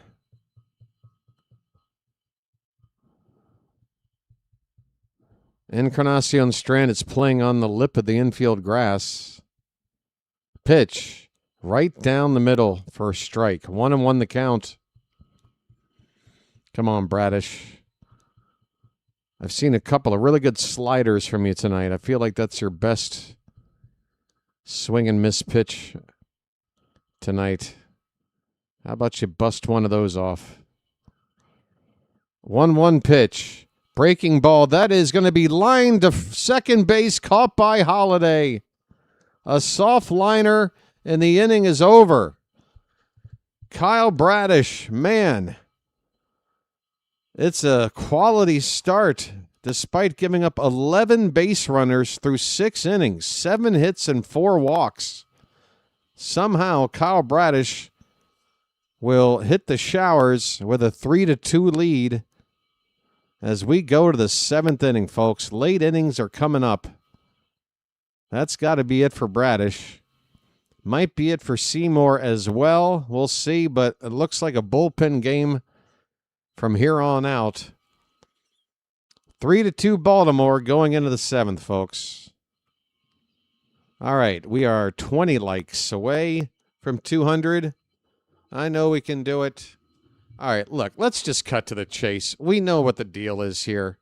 We've got several people here tuned in tonight that are fans of the Tampa Bay Rays. For you folks, do I expect you to subscribe and, come on here to watch Orioles games on a regular basis? No. But we play each other, 13 times a year? If you want coverage of the Rays playing the Orioles, you can always have it here. And you're welcome to watch. It's not a big deal. I don't know if it's because we're the opposing team, division opponent, and you just don't want to help out the channel, I guess is the thinking. I don't know. But whether it's liking or subscribing, you're helping out a channel. I'm just a regular dude, okay? If you want to, give the middle finger to somebody, do it to, I don't know, Amazon or Walmart or something of that nature. Don't screw me, the little guy. Help out. Hit the like button and subscribe. Okay? That's the most honest sales pitch ever. We know the deal here. It's not you're not going to lose any street cred if you subscribed, I promise. Casey Legumina is on in relief for Tampa, right-hander. First pitch swinging, and a foul ball here by Narvaez. Narvaez, and then the top of the order for the Orioles here in the top of the 7th inning. He is 0 for 2 with a ground out and a strikeout. Yeah, crap on Masson. Don't crap on me. Sheesh. All right. 0-2 on Narvaez, and that is just a bit outside, according to the umpire. And again, neither team have a challenge left. The ump has missed calls, but the players have missed challenges too. Swing and a miss. Narvaez strikes out. And it's another offer for him.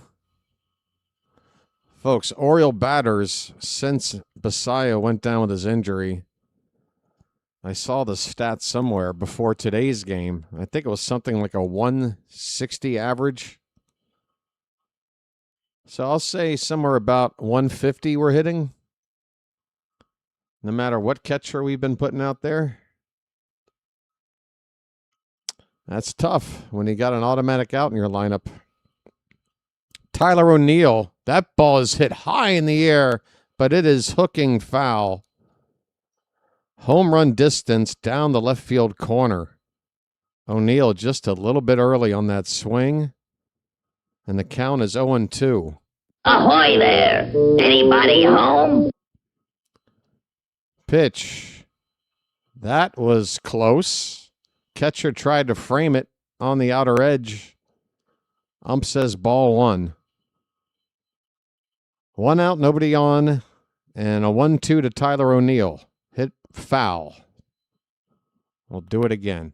10 likes from 200, folks. And just a couple of subscribers away as well.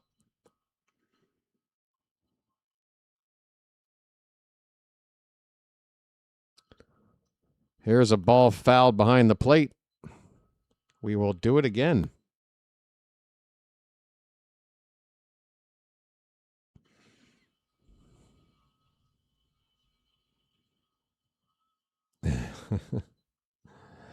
Like I don't know.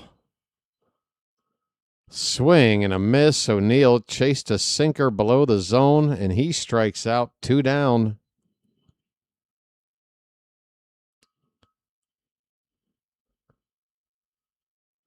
Pete Alonso. Home run to the opposite field as last time up. It made it a 2-1 Oriole ball game at the time. Here's a called strike to Pete. A polar bear stirs. Come on, Charm City.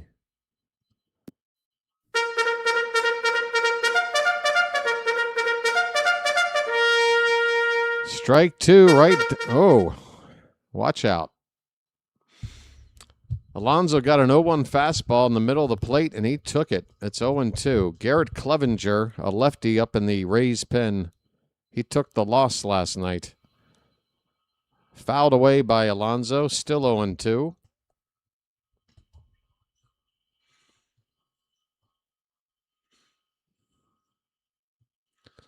Oh, we are right on the cusp of 200, folks. What do you say? If we hit the number, I'll stop talking about it.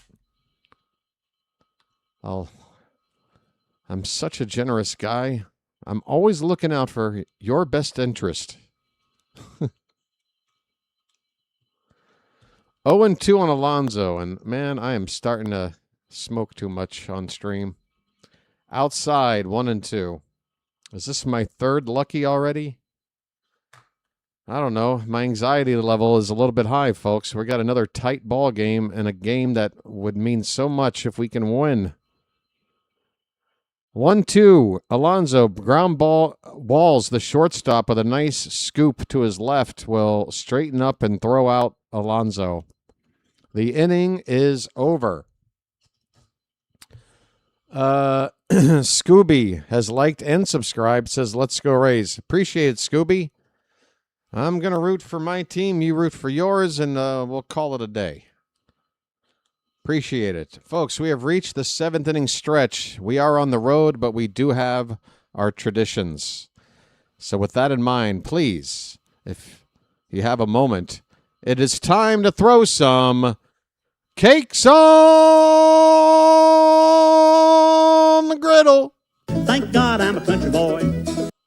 Thank God I'm a country boy. Thank God I'm a country boy. Come on, you Charm City chatters. Thank God I'm a country boy. You country boys and girls. Thank God I'm a country boy. Get up and stretch. Thank God I'm a country boy. And if you're 50 or older, stretch and kick. Thank God I'm a country boy. That's right. Just throwing out 25-year-old SNL references. Why not? Thank God I'm a country boy. The crazy thing about that Molly Shannon sketch from the early 2000s is that she really is now 50. A little older than 50. I'm 50. And I can stretch and kick. Thank God I'm a country boy. Thank God I'm a country boy. Getting old sucks. Hey, folks, we're 1 like from 200. What do you say? Thank God I'm a country boy. Look at all those cakes. My goodness, I am getting hungry. I need a 50-gallon drum of syrup to get through all these cakes. Cakes on the griddle, folks. 7th inning stretch. Rays are coming up to hit now. And we have our right-hander, Hoppy, on the mound. First pitch, and that is a base. Well, it's going to be off of Alonso's glove. We'll see how they rule it. A hard-hit ball by Yandy Diaz. Alonso normally sure-handed. Unable to corral this one. It bounced away from him. And Diaz will be aboard. They're going to give Alonso an error on this. That's tough. So another leadoff man on for the Rays. My goodness. First pitch, high strike to Jonathan Aranda.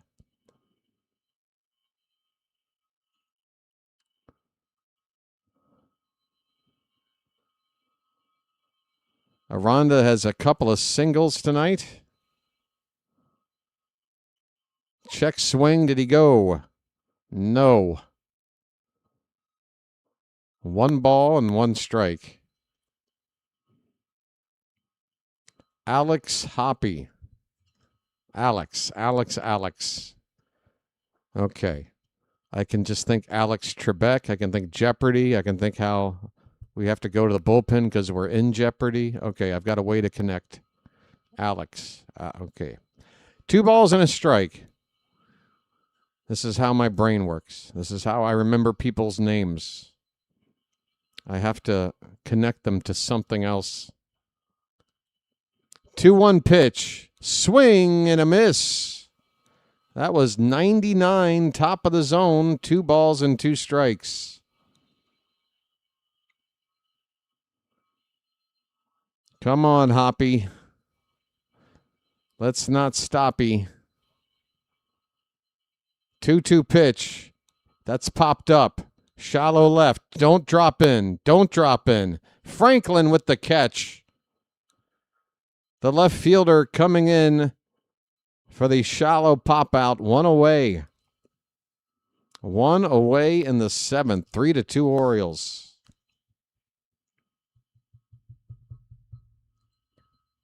Junior Caminero comes up for the 4th time. 0 for 3 with a couple of strikeouts. We got to go after him one more time, at least. Pitch inside for ball 1.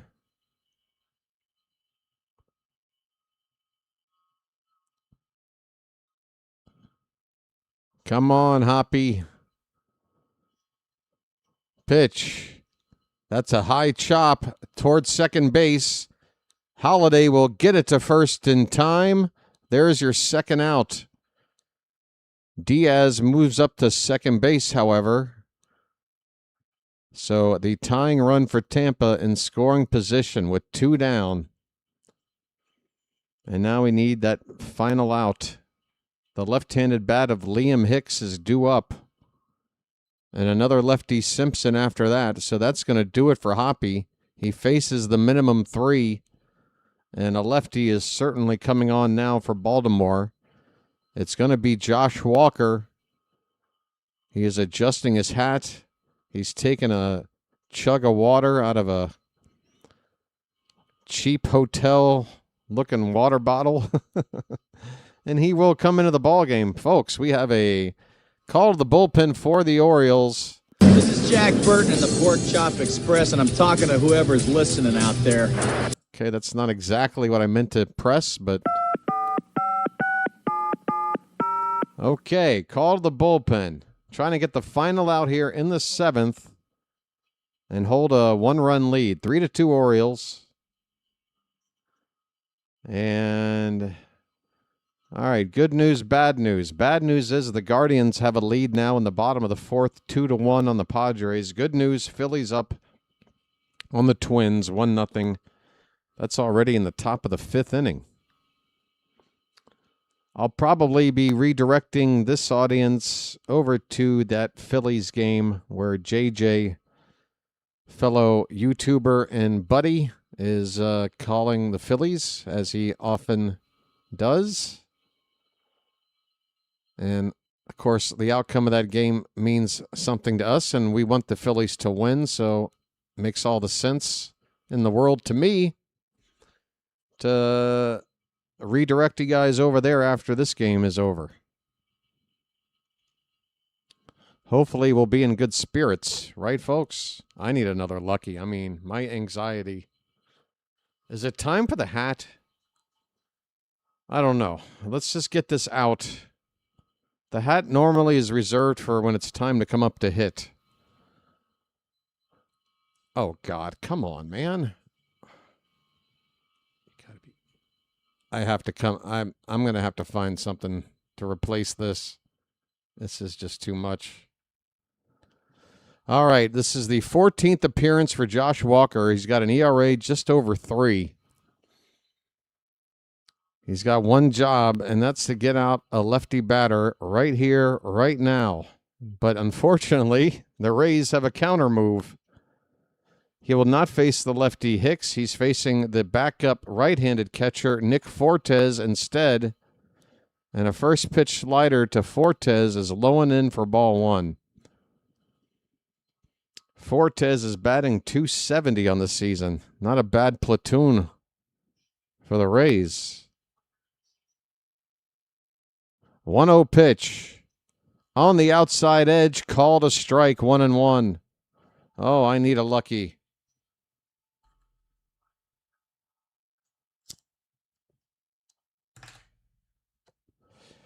One ball, one strike, 2 outs, runner at second. Walker with a look at that runner in the pitch. Here's a ball line to third, to short. Gunnar stops it. Did he catch it? He did. A low liner grabbed by Gunnar before it hits the ground, and that ends the inning. The Orioles get out of it with the lead still intact. 2 innings to go, and the Orioles could guarantee a split after just 2 games. Come on.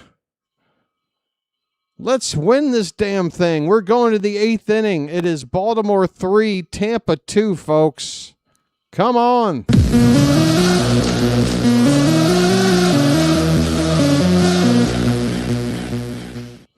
Come on.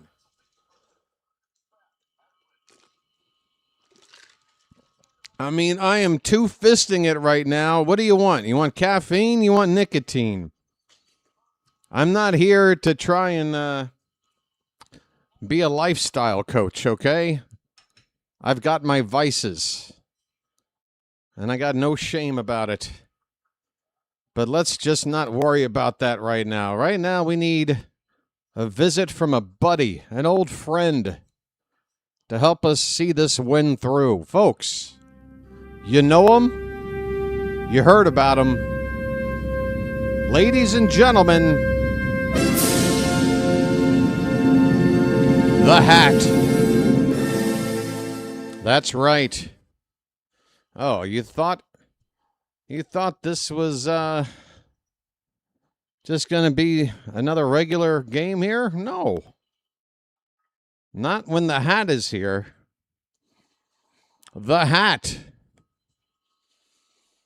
Oh, there's so much history and lore with the Hat. We're still waiting on the rights for the movie to get made.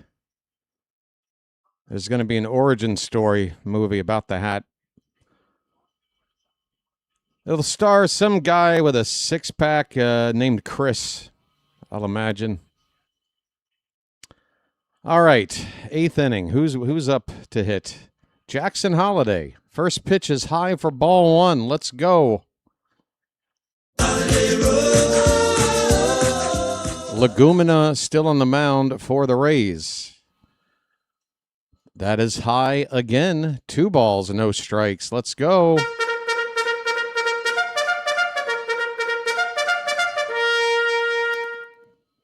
The 2-0. That's a strike. On the inside. 2-1 to Jackson Holiday. He is 1 for 3. He's got a double. Fortes stays in the game to catch. Holiday with a big swing and a miss on a fastball up and away. Well spotted in the top outer corner of that zone there. For strike 2. 2 balls, 2 strikes. The pitch. Check swing, but it's a called strike 3. On a fastball at the top of the zone, 1 away. Another borderline pitch. Mayo's up next, and then Gunnar to follow, but we're going to get a pinch hitter now for Mayo. Dylan Beavers is checking in. So a couple of lefties up for Legumina here. Beavers and then Gunnar on deck. Nice beaver. Thank you. Come on, folks. Let's hope Alvarez pulled the right card here. And the Rays are going to have a mound meeting or perhaps a pitching change.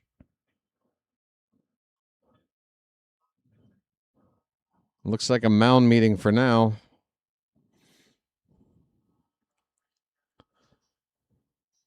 All right. We're over 200 likes. It's good to see that. Thank you so much, everybody, for helping out with that. And I want to thank you very much for that. I really do. Now there's just one more goal. And again, we are just a couple, like a pair of subscribers away from getting the odometer to roll over to 5,700.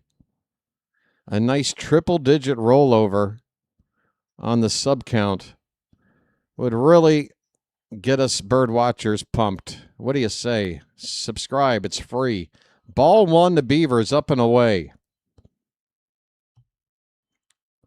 Beavers is hitting 246. It was just last night, I believe, right, where he came through with a pinch hit, 2-run single, or was that another game? He's had a recent pinch hitting success. That's outside, 2-1.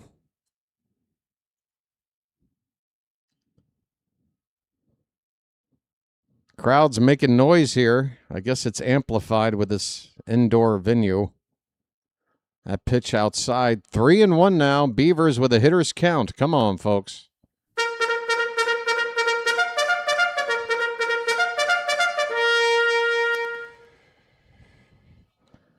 Beavers with a swing and a miss. Fastball middle up. And he missed it. He was swinging for the yards. Full count. Gunner waiting on deck.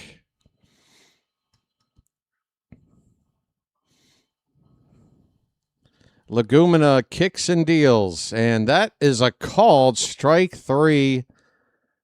Rising up and in. Hitting the corner. Beavers. Down looking on strikes. 2 away. My goodness. That was perfectly spotted by Legumina.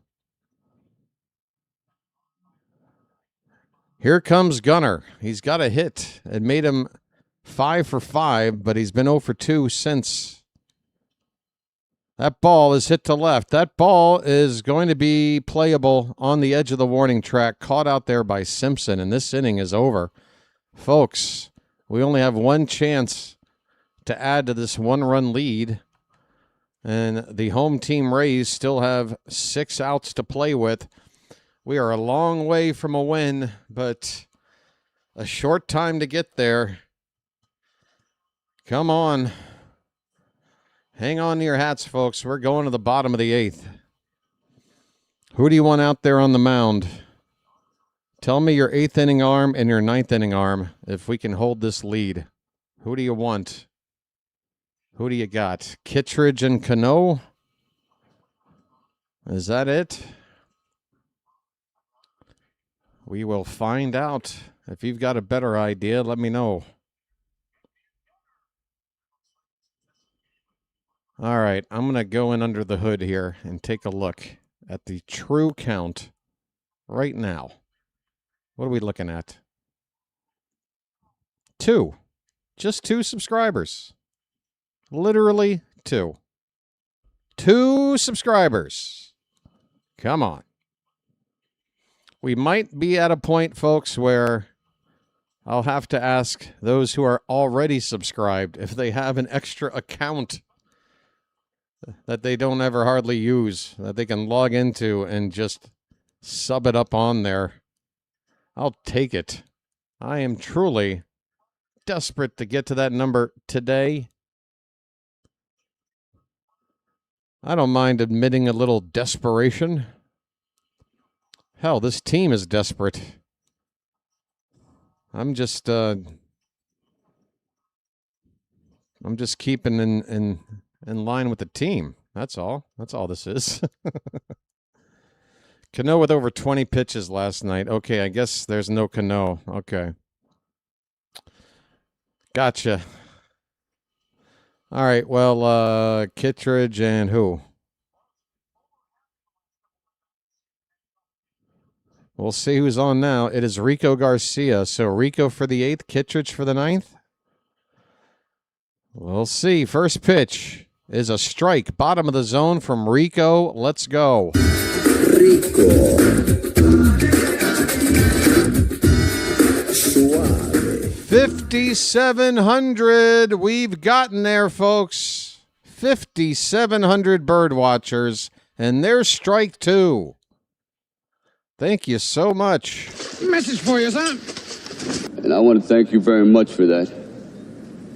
I really do. What a beautiful looking number that is. 0-2 the count. Rico versus Simpson. The pitch. Low.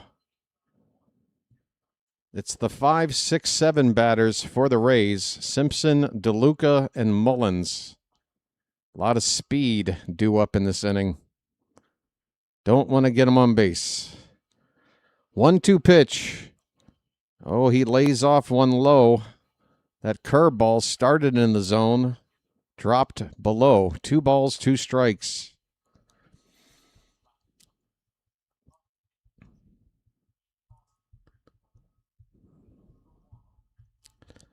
The pitch.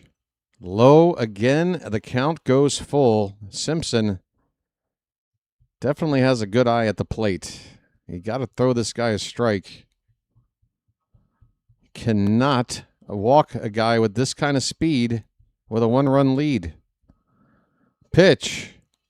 Hit in the air. Come on. Where is it? That ball is caught by Franklin in shallow left. Gunner went out. And at the last second, got the hell out of the way. Simpson is kept off the bases. 1 down, 5 more outs to go. Come on, Charm City.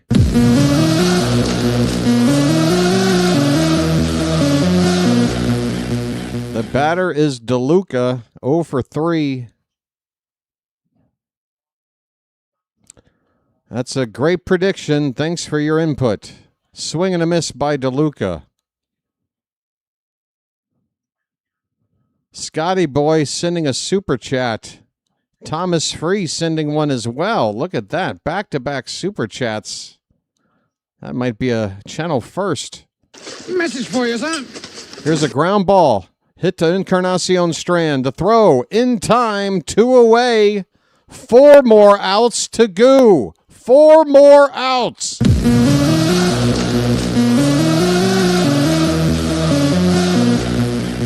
Folks, hit the like button on these super chats. Scotty Boy says, hi, BW. My team is desperate. Team batting average 203, and we will see you soon. Oh, Scotty, it sounds like we're going to run into you at just the right time.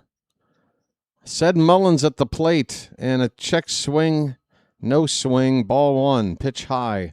Thank you, Scotty Boy, for your continued support of the channel. Nicest Yankee fan I've ever met. Thomas Free says, congrats, BW. Well, thank you. Both for the message and for the support, Thomas Free. Let me hit the like button on that one, too. You guys are great. 1-1 the count on Mullins. 2 down, bases empty. We're in the bottom of the 8th inning. Orioles won by 1 run last night. It might have to go that way again. Pitch is swung on and missed. Strike 2. 1 more strike, and we're going to the 9th.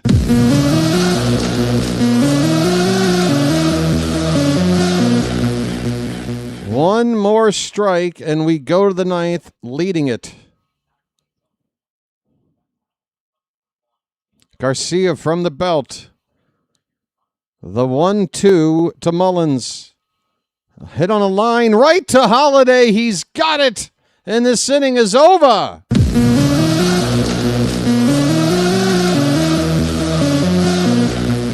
We are going to the 9th inning. The Orioles lead it 3-2. Come on, folks.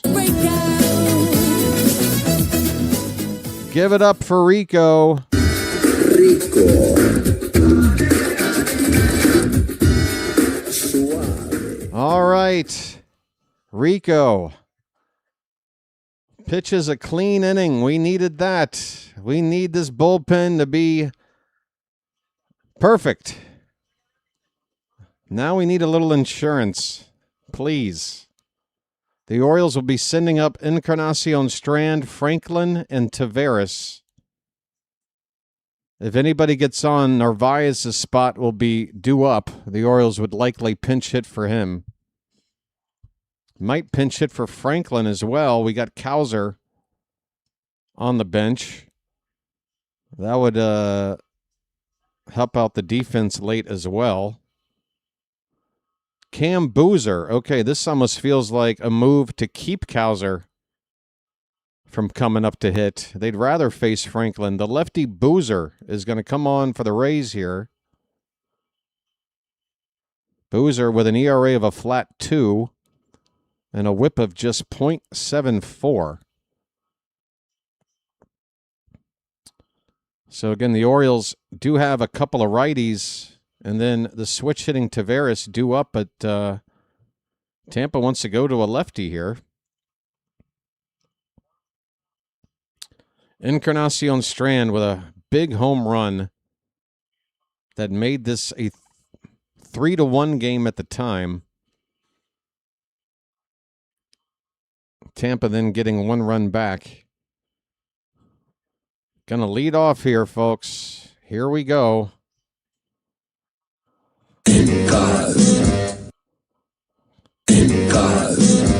All right. Oh, boy, this is high anxiety time, folks. Boozer versus Encarnacion. First pitch hit high in the air to center field, and that is going to be right dead center, caught by Mullins about 15 feet in front of the track. About 25 feet in front of the 404-foot sign. So you do the math, folks. That's about a 380-foot out. 1 down.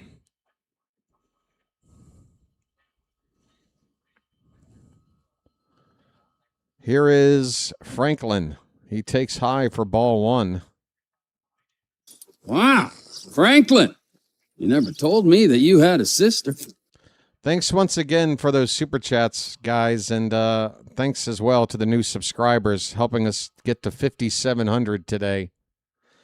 This pitch misses upstairs. It's 2-0. Franklin. Again, he seems like a hitter that likes to take pitches until he has to. 2-0 count. He's taking. It's a strike, but I don't blame him. That pitch was right on the corner, up and away. It is Andrew Kittredge up in the Oriole pen. He will come on to try and get the save. Will it be a 1-run lead or more? I would prefer more. 2-1 on Franklin. The pitch. Just off the plate, 3-1. Come on, work that walk, buddy. Work that walk. And then maybe use some of that speed you got. 3-1 pitch. That's a strike. Boozer hits that belt high outside corner again. Both his strikes at that same spot. 3-2 the count. And the payoff. Hit out to right center. That ball is splitting the outfielders. No. It's run down out there by DeLuca. This outfield has got speed all the way around. I mean, they basically got 3 center fielders out here. And that's the kind of ball that against some other teams might have found the gap, but not this Rays outfield. 2 down. Here's Leody Taveras. Low and in for ball 1. Oh, come on, let's dance.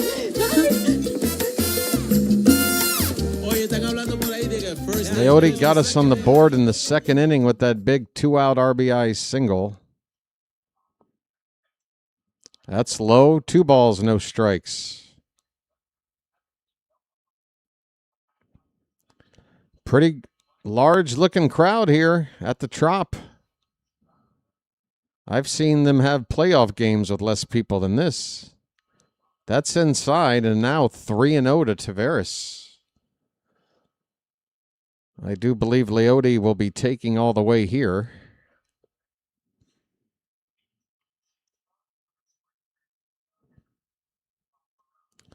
Pitch. That just hits the corner. Boozer not giving in at all. That one really right on the black for strike 1.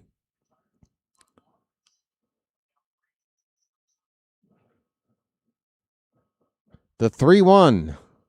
Hit hard, right to short, and it's past Taylor Walls in the left field. Leote Tavares with a couple of hits off of lefties. The starter Seymour, and now the reliever Boozer.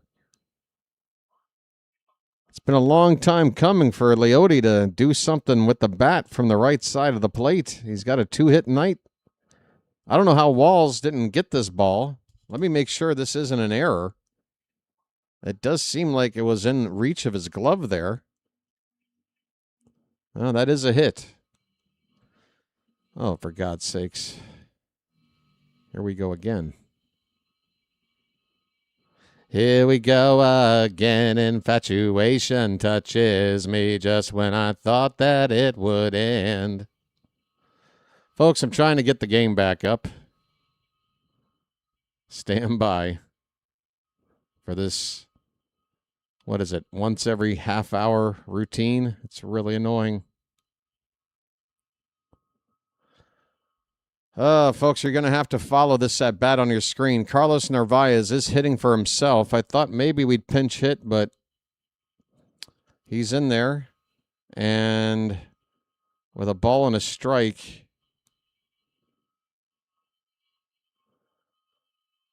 and a ball that's going to be hit out to right field. This one is going to be caught, and that will end the inning. Folks, Narvaez flies out to right, and we are going to the bottom of the 9th with a 1-run lead. Kittredge is coming on. Close the door. Close the door. Folks.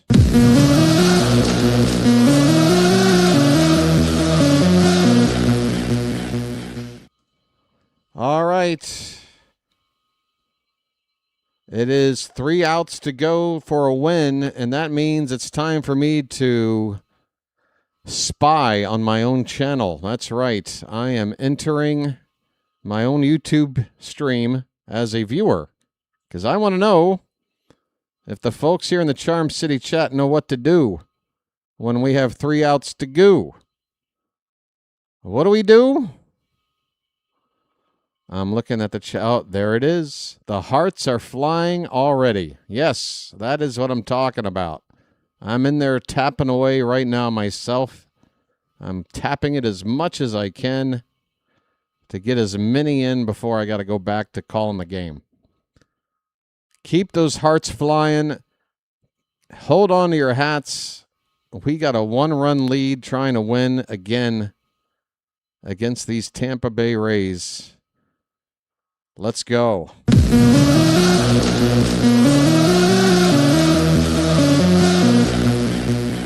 Please, please, please let me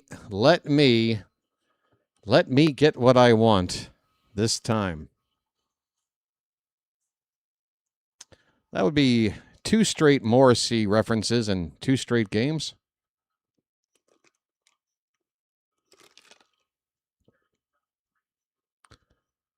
Here we go. Andrew Kittredge.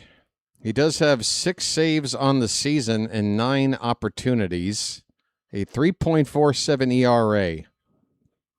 It is the 8, 9, and 1 batters due up for the Rays.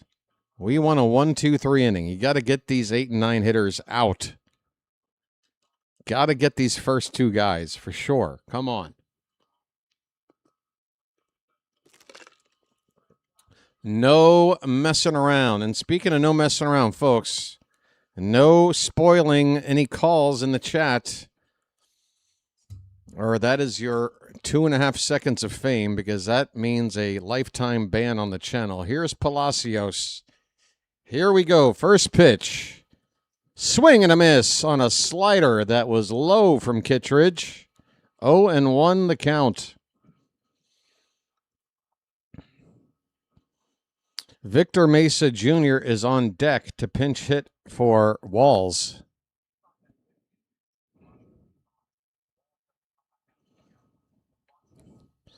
The 0-1 to Palacios. On the corner. Come on, Blue! What are you looking at? What are you looking at, Blue? The entire ball is in the zone, you prick! 1 ball, 1 strike. Thank you, Blue. That is strike 2. Give me the B bag. Oh, no, not the bees! Not the bees! Ah! Oh, my eyes! My eyes! Ah! The 1-2 pitch. Low, 2-2. Neither team can challenge at this point. Balls and strikes. It's been that way for a few innings. 2-2 the count on the leadoff batter. The pitch. Swung on. Foul to the right. That was hit on a line, but Palacios was early on the swing. 2-2 still. Folks, we got over 400 people in the room right now. Please hit that thumbs up button to help the channel out. The pitch. Hit in the air, foul. And we'll do it again. This will be the 7th pitch of this at-bat. That last one was the first fastball of the count. Sinkers and sliders before. Another 2-2. That one's hit right to Gunner. A liner right to Gunner. Right in the breadbasket for out number 1. 2 outs to go. Come on, Charm City.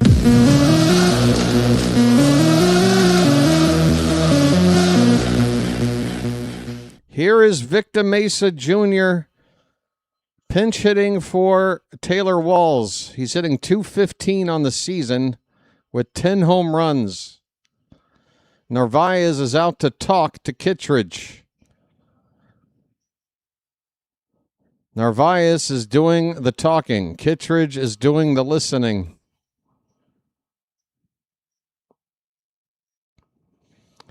One out in the bottom of the ninth. The Orioles clinging to a 3-2 lead. The bases are empty.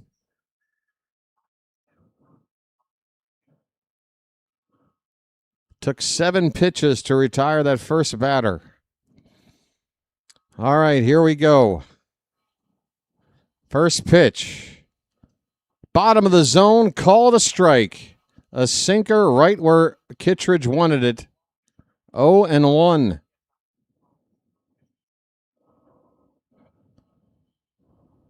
Keep it on the edges, Kit. Keep it on the edges.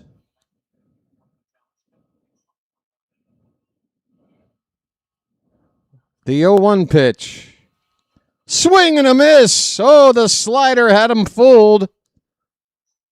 And Mesa backs out of the box with a stare down of Kit. Not knowing what to expect next. Come on, you got to take advantage. 0-2. The pitch. Hit in the air, center field, right to Leody Taveras. He's got it. 2 down in the ninth, 1 out to go.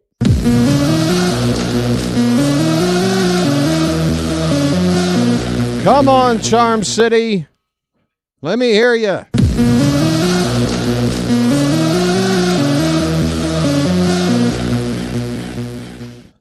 One out away from guaranteeing a split and halfway to a sweep against a Rays team that came in with a 9-game win streak last night. Ball 1 to Yandy Diaz. 1 for 3 with a walk. Next pitch. Right in there. Knee high. Middle of the plate. Strike 1. Folks, Game 3 tomorrow is early afternoon. 1-1 pitch. He lays off that slider that the previous two batters could not. Ball 2. 2-1 to Yandy Diaz. Kittredge ready. The pitch. That one's hit in the air to center. Taveras is coming in. He has to watch it drop in front of him. It is a base hit. The would-be tying run for the Rays over at first, and I have to imagine a pinch runner for Yandy Diaz. This guy can't run if there was a tiger chasing him. I don't know what they got left on the bench, but they've certainly got somebody faster. And yes, Diaz is back in the dugout. Pinch runner is Jorge Mateo. Shit. I forgot about that. The Rays claimed Mateo off of waivers, and here he is, the would-be tying run. He might try to steal. We have to be ready for that. Jonathan Aranda, the batter, 2 for 4 tonight. We are 1 out away. Here we go. First pitch, Mateo not running. Line drive. That is a base hit into right field. Mateo will get to third base. Throw comes into the middle of the infield. My goodness. First and third with 2 down. The tying run 90 feet away. And the batter is Junior Caminero. My goodness.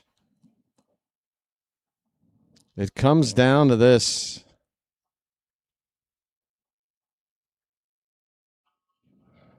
Caminero 0 for 4 today. We need an 0 for 5.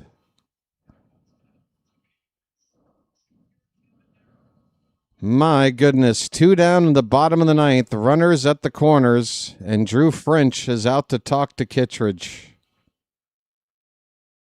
Now here's the deal.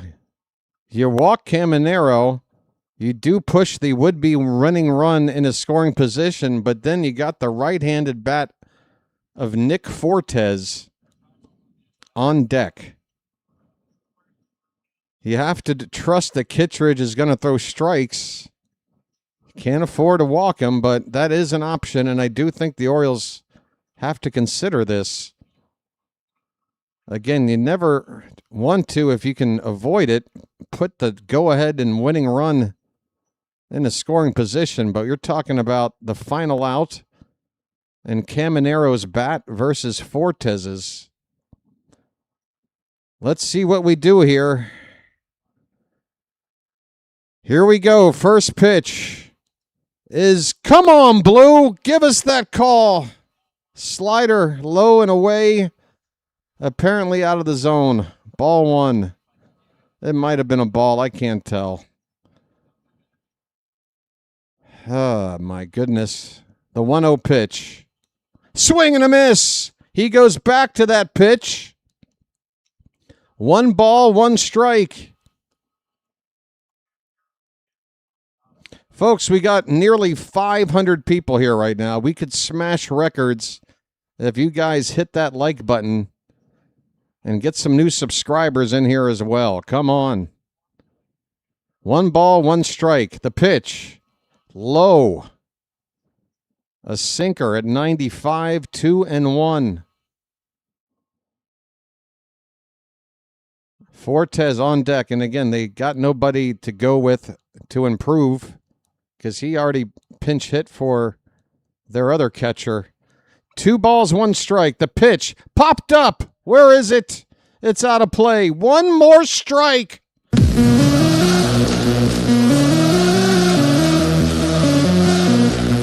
1 strike away. 1 strike away. Hang on. The 2-2. Reached for, grounded softly to, Encarnacion can't field it cleanly. The tying run scores. And Encarnacion Strand, who had made so many good defensive plays in the most critical moment, can't field this ball cleanly I don't know if he gets the out or not. I think he does. I think he has that out if he fields it cleanly, folks. This ball game is tied. My goodness. Now we got to try to play free baseball. Here's Fortes. First pitch, he pops it up. And a pop-up caught by Encarnacion in foul ground. Why didn't we just pitch to Fortes? Not that Caminero hit a gapper 500 feet away or whatever, but damn.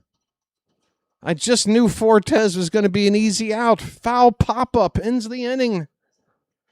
Oh, my goodness.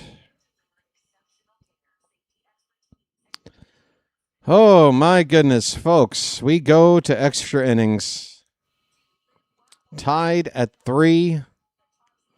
Man, this game of baseball. It is anxiety-filled, isn't it? Who came up with this sport anyway? What kind of monster? What kind of jigsaw trap of a sport is this? Oh, my goodness. Folks, we are 29 likes away from 300. And I think we've reached 300 likes just a couple of times. What do you say? Think about it. Help out with a thumbs up, please. Odometer's rolled back again to 5710. We've got a nice turnout here. It's good to see some channel growth, especially in such a emotionally draining ball game like this. And folks, we got another game tomorrow early. Again, let me tell you, coverage of tomorrow's game starts before noon. Early. Don't go out tonight. If you're a late sleeper, we're going to have baseball not long after you wake up. 11:55 a.m. coverage for that Game 3 tomorrow, 12:15 p.m. Eastern for first pitch. Colton Cowser is going to replace Narvaez at second base as the ghost runner, which is definitely the right move. We have Brian Baker on the mound for the Rays, their closer, with a 1.55 ERA. Tyler O'Neill will lead off. Alonso and Holiday to follow. Here we go. Got to get in that ghost runner. First pitch from Baker. Swing and a miss. And that's a fastball right down the middle. And, man, if you can't touch that pitch, we're going to have a problem. We need contact. 0-1 to O'Neill, who's 0 for 4 today. That's a line drive. Base hit into center field. Cowser's coming around. The throw is cut off at second. The ghost runner is in. The Orioles are back on top. Nobody out. Let's score some more. It's 4-3.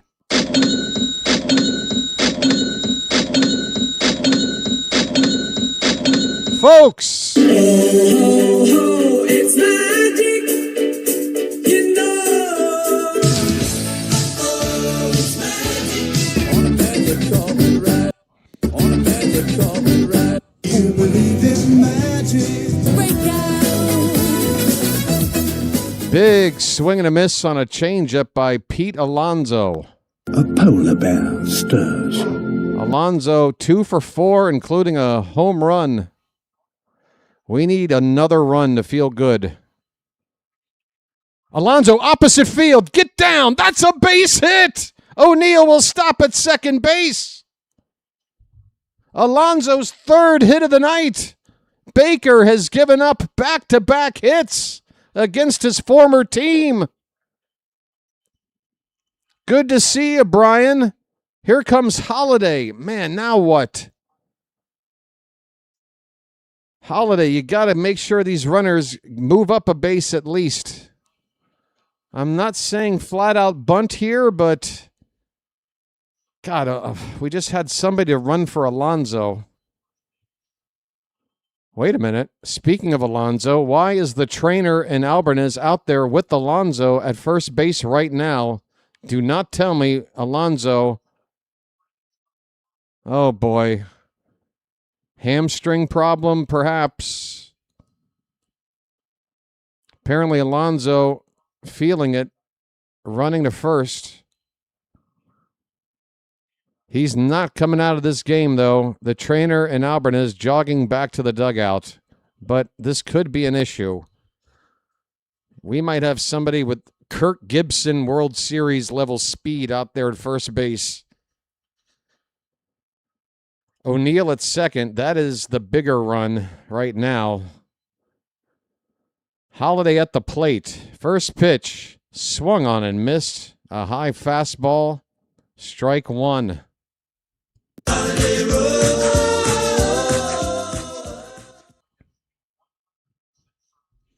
Alonso said, I'm not going anywhere. 0-1 pitch. Low. 1 ball, 1 strike.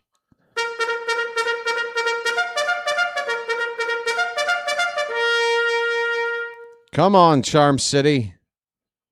You've invested a lot of your time already in this. Let's go. The 1-1 showing bunt, and that ball's going to get down. It's a good bunt from Holiday. He is out on a bang-bang play at first. Holiday gets the job done. The Orioles are on the phone to see if he even made it safe. The only reason I didn't want to try this was, again, worried about Alonso. But, man, what a good bunt by Holiday. Damn near beat it out. We got to get this runner in from third base. Dylan Beavers is the batter. Second and third, 1 out. The pitch from Baker. A little bit low. Ball 1. Folks, it's time for you to show me your Beavers. Nice beaver. Thank you.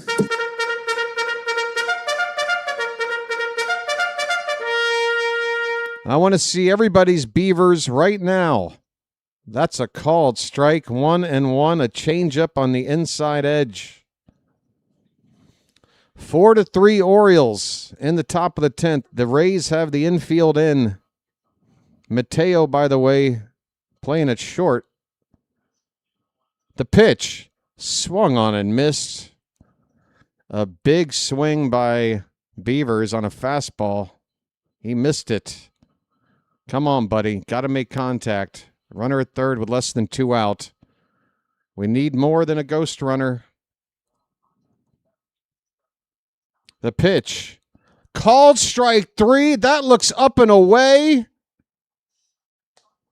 Let me see where this ball truly is. Credit to Baker if he touches that corner, but that might have been out of the zone, folks. You have to show me a replay here. Where is that pitch? Where's the close-up? Gunnar Henderson is going to be intentionally walked. The bases will be loaded for Christian Encarnacion Strand. He's going to have to come up with a big 2-out hit. Pitch. Hit on the ground, third base side, foul.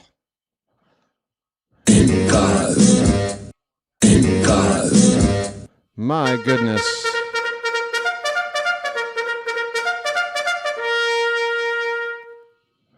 Oh and 1 on Strand, and don't let this damn feed give out on me again. Come on, where are you? Good grief. Good grief. My God. Why do you do this to me? Where is it? I'm seeing an 0-2 count on Strand, folks. Okay, here we are. Baker fouled away by Encarnacion, still 0-2. Oh, God. Infield playing back now. Would you come on with this damn thing? Oh, my God. You are driving me up a wall. God. Folks, it is still 0-2. Forgive me for crashing out a little bit. All right. Hang in there, in cars. No balls, 2 strikes. The pitch. Line foul. Down the left field corner. My goodness, that ball wound up bouncing right there into fair territory in that left field corner. After hitting off the wall there, foul. My goodness. The count's still 0-2. The pitch swung on and missed. And Baker pumps his fist with the strikeout. We go to the bottom of the 10th. The Orioles get the ghost runner in, but my goodness, we need more than that. We might not need it, but man, we had a golden goose there in our lap, and it got away. We go to the bottom of the 10th. Who's going to pitch for us? I don't know. I'm scared. Folks, definitely not going to be Kittredge. He threw 21 pitches in the 9th. Oh, my. Folks, we're just 8 likes away from 300. Come on. We can get there before the next pitch. Just hit that thumbs up, please, at the bottom of your screen. Welcome to the channel if you're new here. By the way, I'm happy to report that the Twins are now trailing by 7 runs, 8-1 Phillies. However, the Guardians are winning 4-1 over the Padres. Seattle has a 5-2 lead on Houston, if you're interested in that.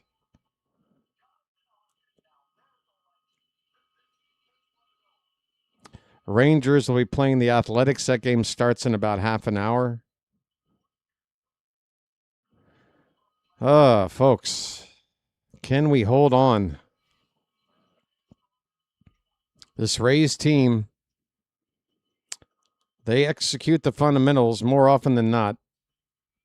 They're going to do whatever they can to at least match that ghost runner. How do we keep them from doing it? Oh, boy.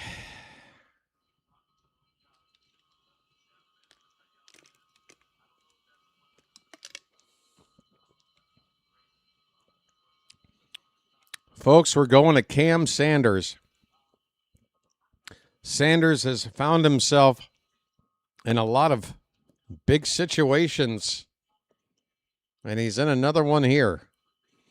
It is a save opportunity. Chandler Simpson, he would be up, wouldn't he? Good grief. Ghost runner at second, that's Fortes. Is Simpson going to bunt? First pitch, he's not bunting. He hits a ball to right center. That ball is going to be caught by Cowser. He's firing toward third base, and Fortes is going nowhere. Big first out. Huge first out for Cam Sanders.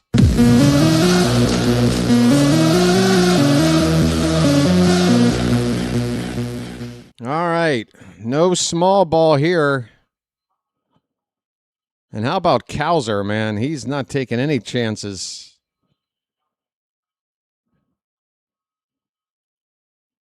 Cowser in on defense in center field.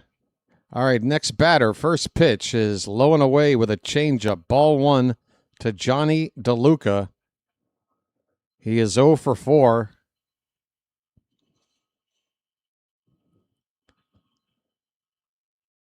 Look at the runner at second, the 1-0. Ooh, a front door slider. We don't get that call. It was a strike. It was a strike.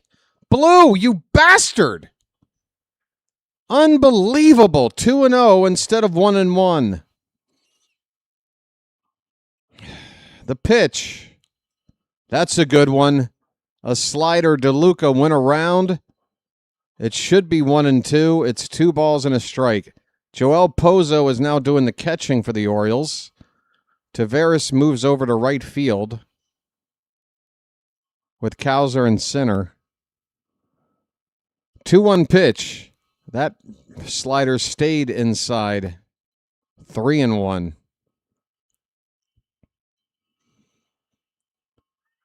Oh, boy. 1 out. Ghost runner at second. The 3-1 pitch. Popped up. Where is it? Pozo doesn't know, but it's out of play. That is strike 2.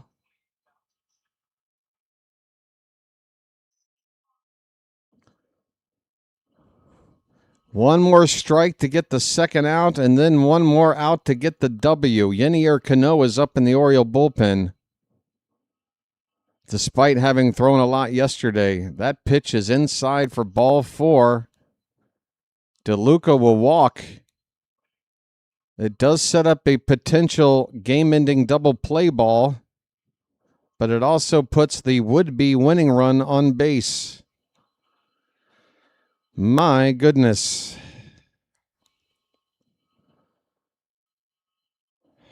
The batter is Cedric Mullins.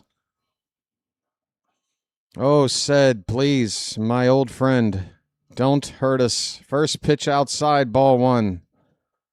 Sanders needs to start throwing strikes.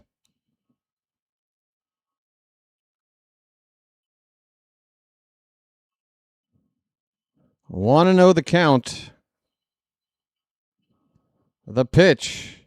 High, 2-0.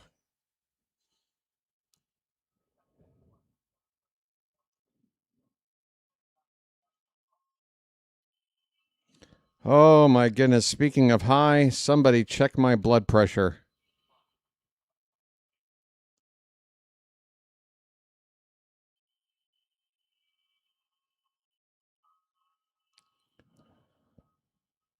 Two balls, no strikes. The pitch.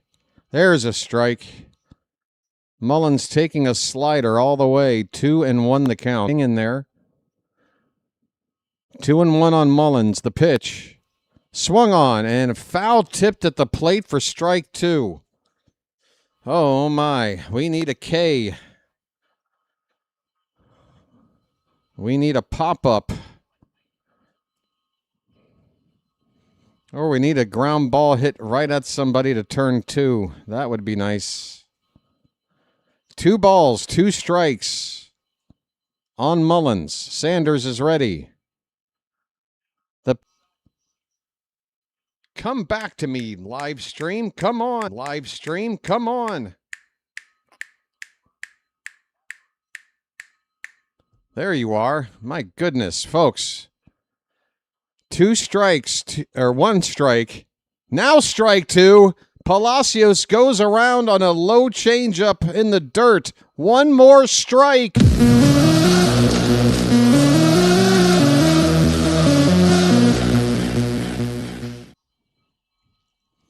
One more strike. Hang in there, guys. Hang in there.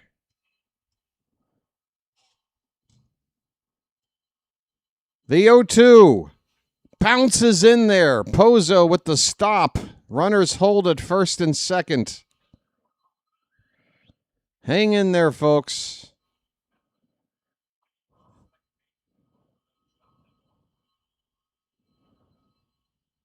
Four to 3 Orioles with 2 outs in the bottom of the 10th. 1-2 on Palacios with runners at first and second for Tampa. The pitch hit on the ground, a chop, and it'll go foul. Wow.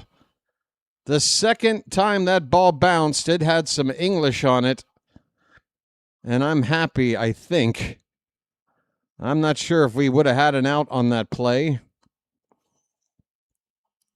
But that ball really kicked into foul ground. Okay, still 2 strikes. My goodness, folks. I can barely breathe. Keep those hearts flying in the chat from an hour ago.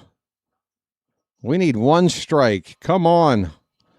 The 1-2 pitch to Palacios. That's another chop. And this one will be foul again. Alonso fielding it while holding his leg on the bag, just in case. My goodness, this game was nearly over there.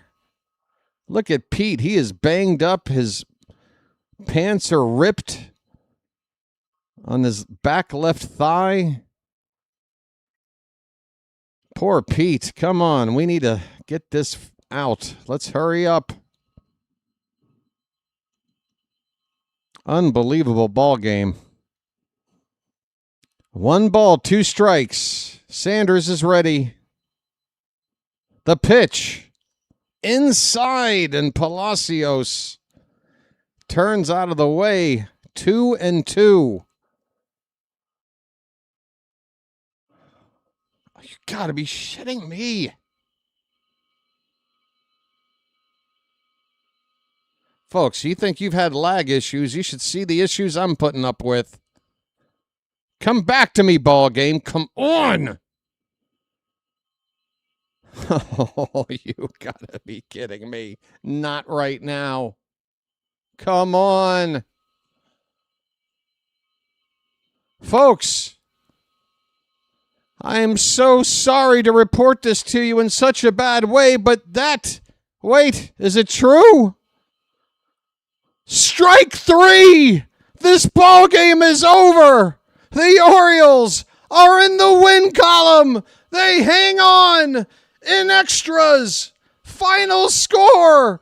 Orioles 4! Rays 3! Holy shit!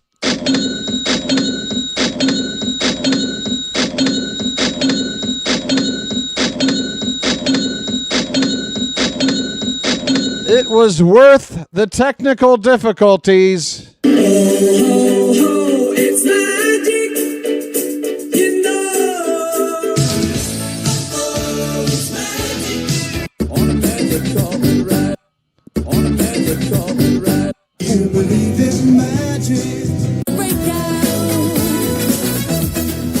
Oh my, Cam Sanders comes through again in another situation where, who is this guy? Final score, Orioles 4, Rays 3 in extras. 10 innings. Andrew Kittredge gets the win. Brian Baker, the loss, his first L of the season. Cam Sanders gets the save, and what a save it was. Close the door. Yes, sir. My goodness.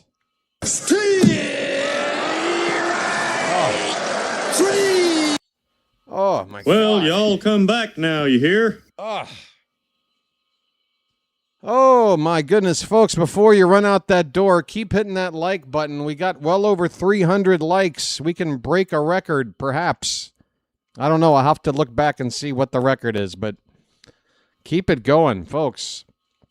Oh, and my butt hurts, too. I've been sitting in this chair for far too long. Folks, give me a minute to collect myself. That was a very draining call of a baseball game. That was 3.5 hours of high-intensity play calling. I got to tell you, I am pooped. Give me a minute to collect myself. Enjoy this little tune.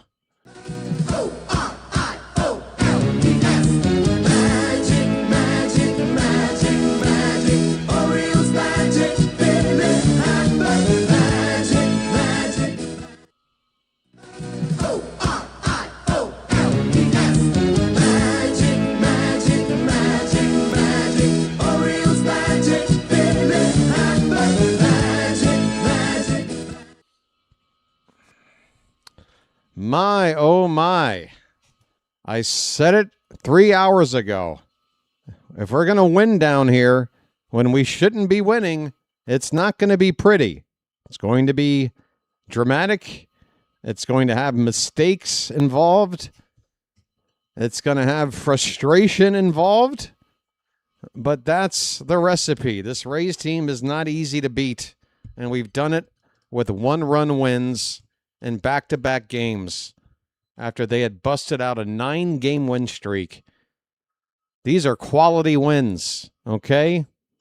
These are quality wins. We guarantee a split down here, but we are not going to settle for it. I'll tell you that right now. We're looking to take this series tomorrow, and if we can do that, we're looking for the unthinkable, a 4-game sweep on the road of the best team in the league. What a result that would be. We're halfway there. We are halfway there. This team cannot let up. Not now. Cannot drop the next 2 and suddenly have a split. But the fact that we have guaranteed it just halfway into the weekend is very, very good news. I'm very, very happy about it. We got some strong pitching going on here. And, man, Encarnacion Strand nearly had this game ready for us, but he bumbled that one ball hit on that little soft grounder. He had to charge it. Otherwise, very good defense from him. We'd had a couple of errors tonight. So, oh no, only one error on the board. Pretty sure we had 2 errors on the board at one point in this game. They might have retracted an error. They do that sometimes. The Rays had 3 runs on 11 hits with 1 error. The Orioles 4 runs on 9 hits with the 1 error. The Rays left 12 men on base. The Orioles left 9. Time of the ball game, 3 hours and 3 minutes. Over 28,000 showing up for this ball game in Tampa. Credit to the Rays for very good attendance. Oh, they took away the Alonso error and called it a hit. Thank you, Phantom. I thought my memory wasn't going crazy. I'm happy for Alonso. I did think that was a tough error given to him at the time, so happy to see that change. By the way, Pete Alonso, folks, I know he powered his way through the game. And by the way, Sammy Basayo, Sammy, I hope you were watching this game. I hope you saw what a leader and what a veteran, what a true major leaguer does when maybe their body isn't at 100%. And that is when you're needed, you hang in there. I hope Alonso's going to be okay. I would expect him to be in the lineup tomorrow, unless there's something truly wrong.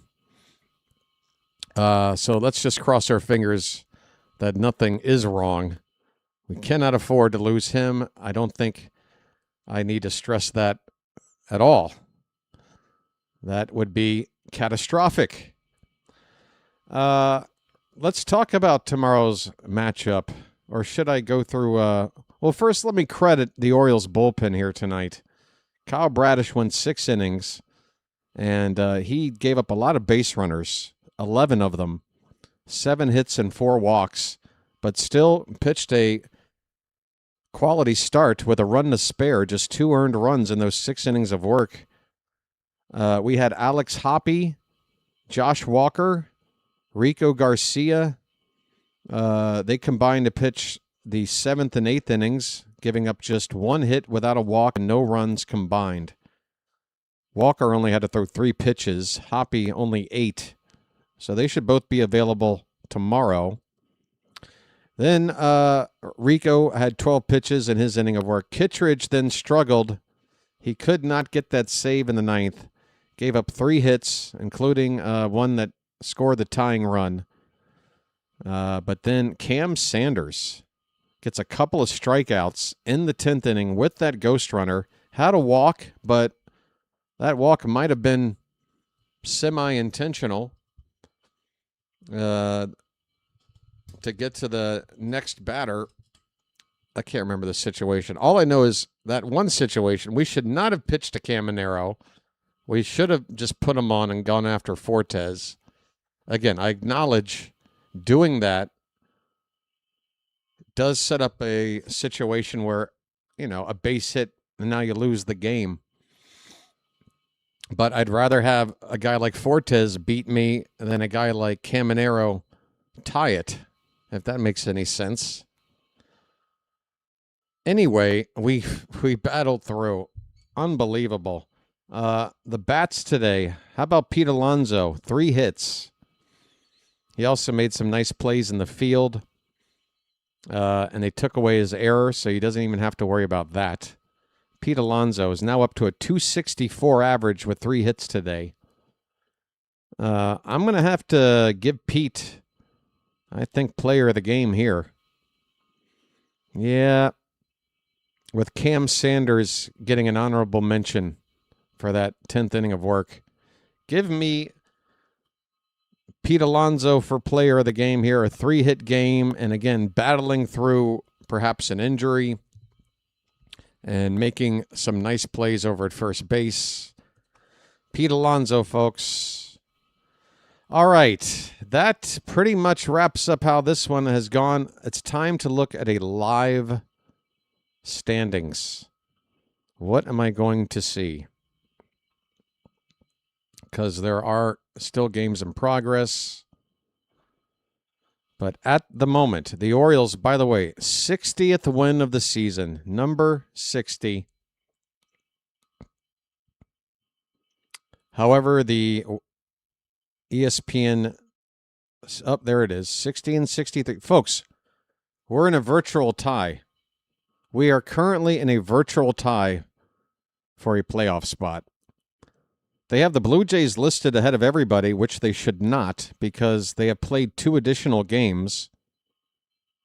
I see. No, that's right, because everybody's under 500. So playing 2 extra games and splitting them, because everybody in this race is under 500, that's actually a benefit. Normally, you talk about this situation, and 2 games split means that your percentage points behind, but the Blue Jays are ahead on percentage points at 61 and 64.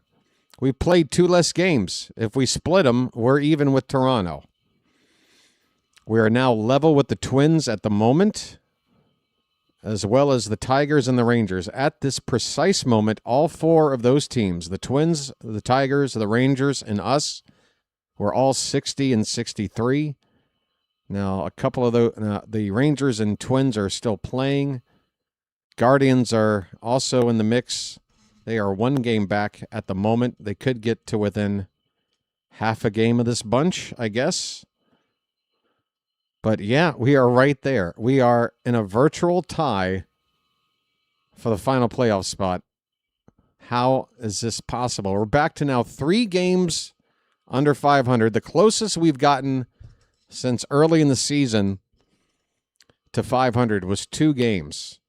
We got to within 2 games. I think that was right at the end of that 7-game win streak. So we've basically been playing 500 ball since then. We got a chance to get back to within 2 of 500 with a win tomorrow. Anybody in the mood to win tomorrow? I'm in the mood. I'm in the mood for love, simply because you're near me, darling. Won't you hear me? I'm in the mood for love. I'm in the mood for love. Folks. All right, let's see. Yeah, tomorrow's game, let me take a look once more. Sanders is that guy. Sanders is that guy. Tomorrow, guys, do not stay up late, okay? Don't get hung over. All right, we got an early one tomorrow, and we have a pitching matchup that should be of interest. Trevor Rogers against Freddie Peralta. Peralta, the big trade deadline acquisition, starting pitcher. He's been an all-star. I believe he's been a Cy Young runner-up as well. He has not had a good season with the Mets, but Tampa has a way of turning any pitcher into the best version of themselves. So don't let Peralta's 5-9 record and 5.33 ERA make you think that this is going to be a heavily favored matchup for us with Rogers. on the mound. It's going to be a duel. And a couple of one-run games already this weekend. It would not surprise me if we get another one before this series is over. Rogers versus Peralta. Once again, coverage for this ball game will start tomorrow morning at 11:55 a.m. First pitch is at 12:15 p.m. Eastern. Please show up and support the Orioles, as we are now quite literally knocking on the door of October. All right, folks, I want to say thanks. We're going to, by the way, go over and join play-by-play with JJ, who is calling the Phillies, who are playing the Twins, and we want those Twins to lose. So a Phillies channel where Philly fans are going to want to root for the Twins to lose too. I think it's a good place to send you. Phillies are up by 7 runs late in the ball game. So let play-by-play with JJ know I sent you and that we are rooting for his Phillies. And, yeah. Tell him the BirdWatcher sent you. All right, I want to say thanks to the mods here in the Charm City chat. You guys have done another fantastic job keeping this chat nice and charming. We had a really amazing turnout today as the game went on. We had more than 500 people in the room at one point, if memory serves. And I'm not quite sure if the room's ever had that many at once. It's a good sign. The channel continues to grow, despite some people's desire to see it fail. Oh, well. All right. Thanks to everybody else for helping out with the like button, new subscribers. We had some super chats as well. All of it very, very appreciated. But that's going to do it for me now, for now. Once again, you'll be seeing me wearing this shirt again for tomorrow's call. Why? Because to me, it's tonight. I have to be up at 10 o'clock tonight to call this game, and I'll probably still be wearing this shirt. But it's a lucky shirt. It's a lucky hat. Everything feels lucky right now. Don't change anything. Hey, everybody, you wear what you're wearing right now tomorrow, too. All right? Just don't go to sleep or something. Or wash it. Put it in the wash while you go to sleep. I don't know. Don't change anything. Let's win tomorrow. I'm done, everybody. I hope you enjoyed the coverage. Until tomorrow, this has been the BirdWatcher, and I will chirp at you later. Final score, Orioles 4, Rays 3 in 10 innings. We are playoff adjacent. Holy shit. Here's play-by-play with JJ. Have a good rest of your night, everybody.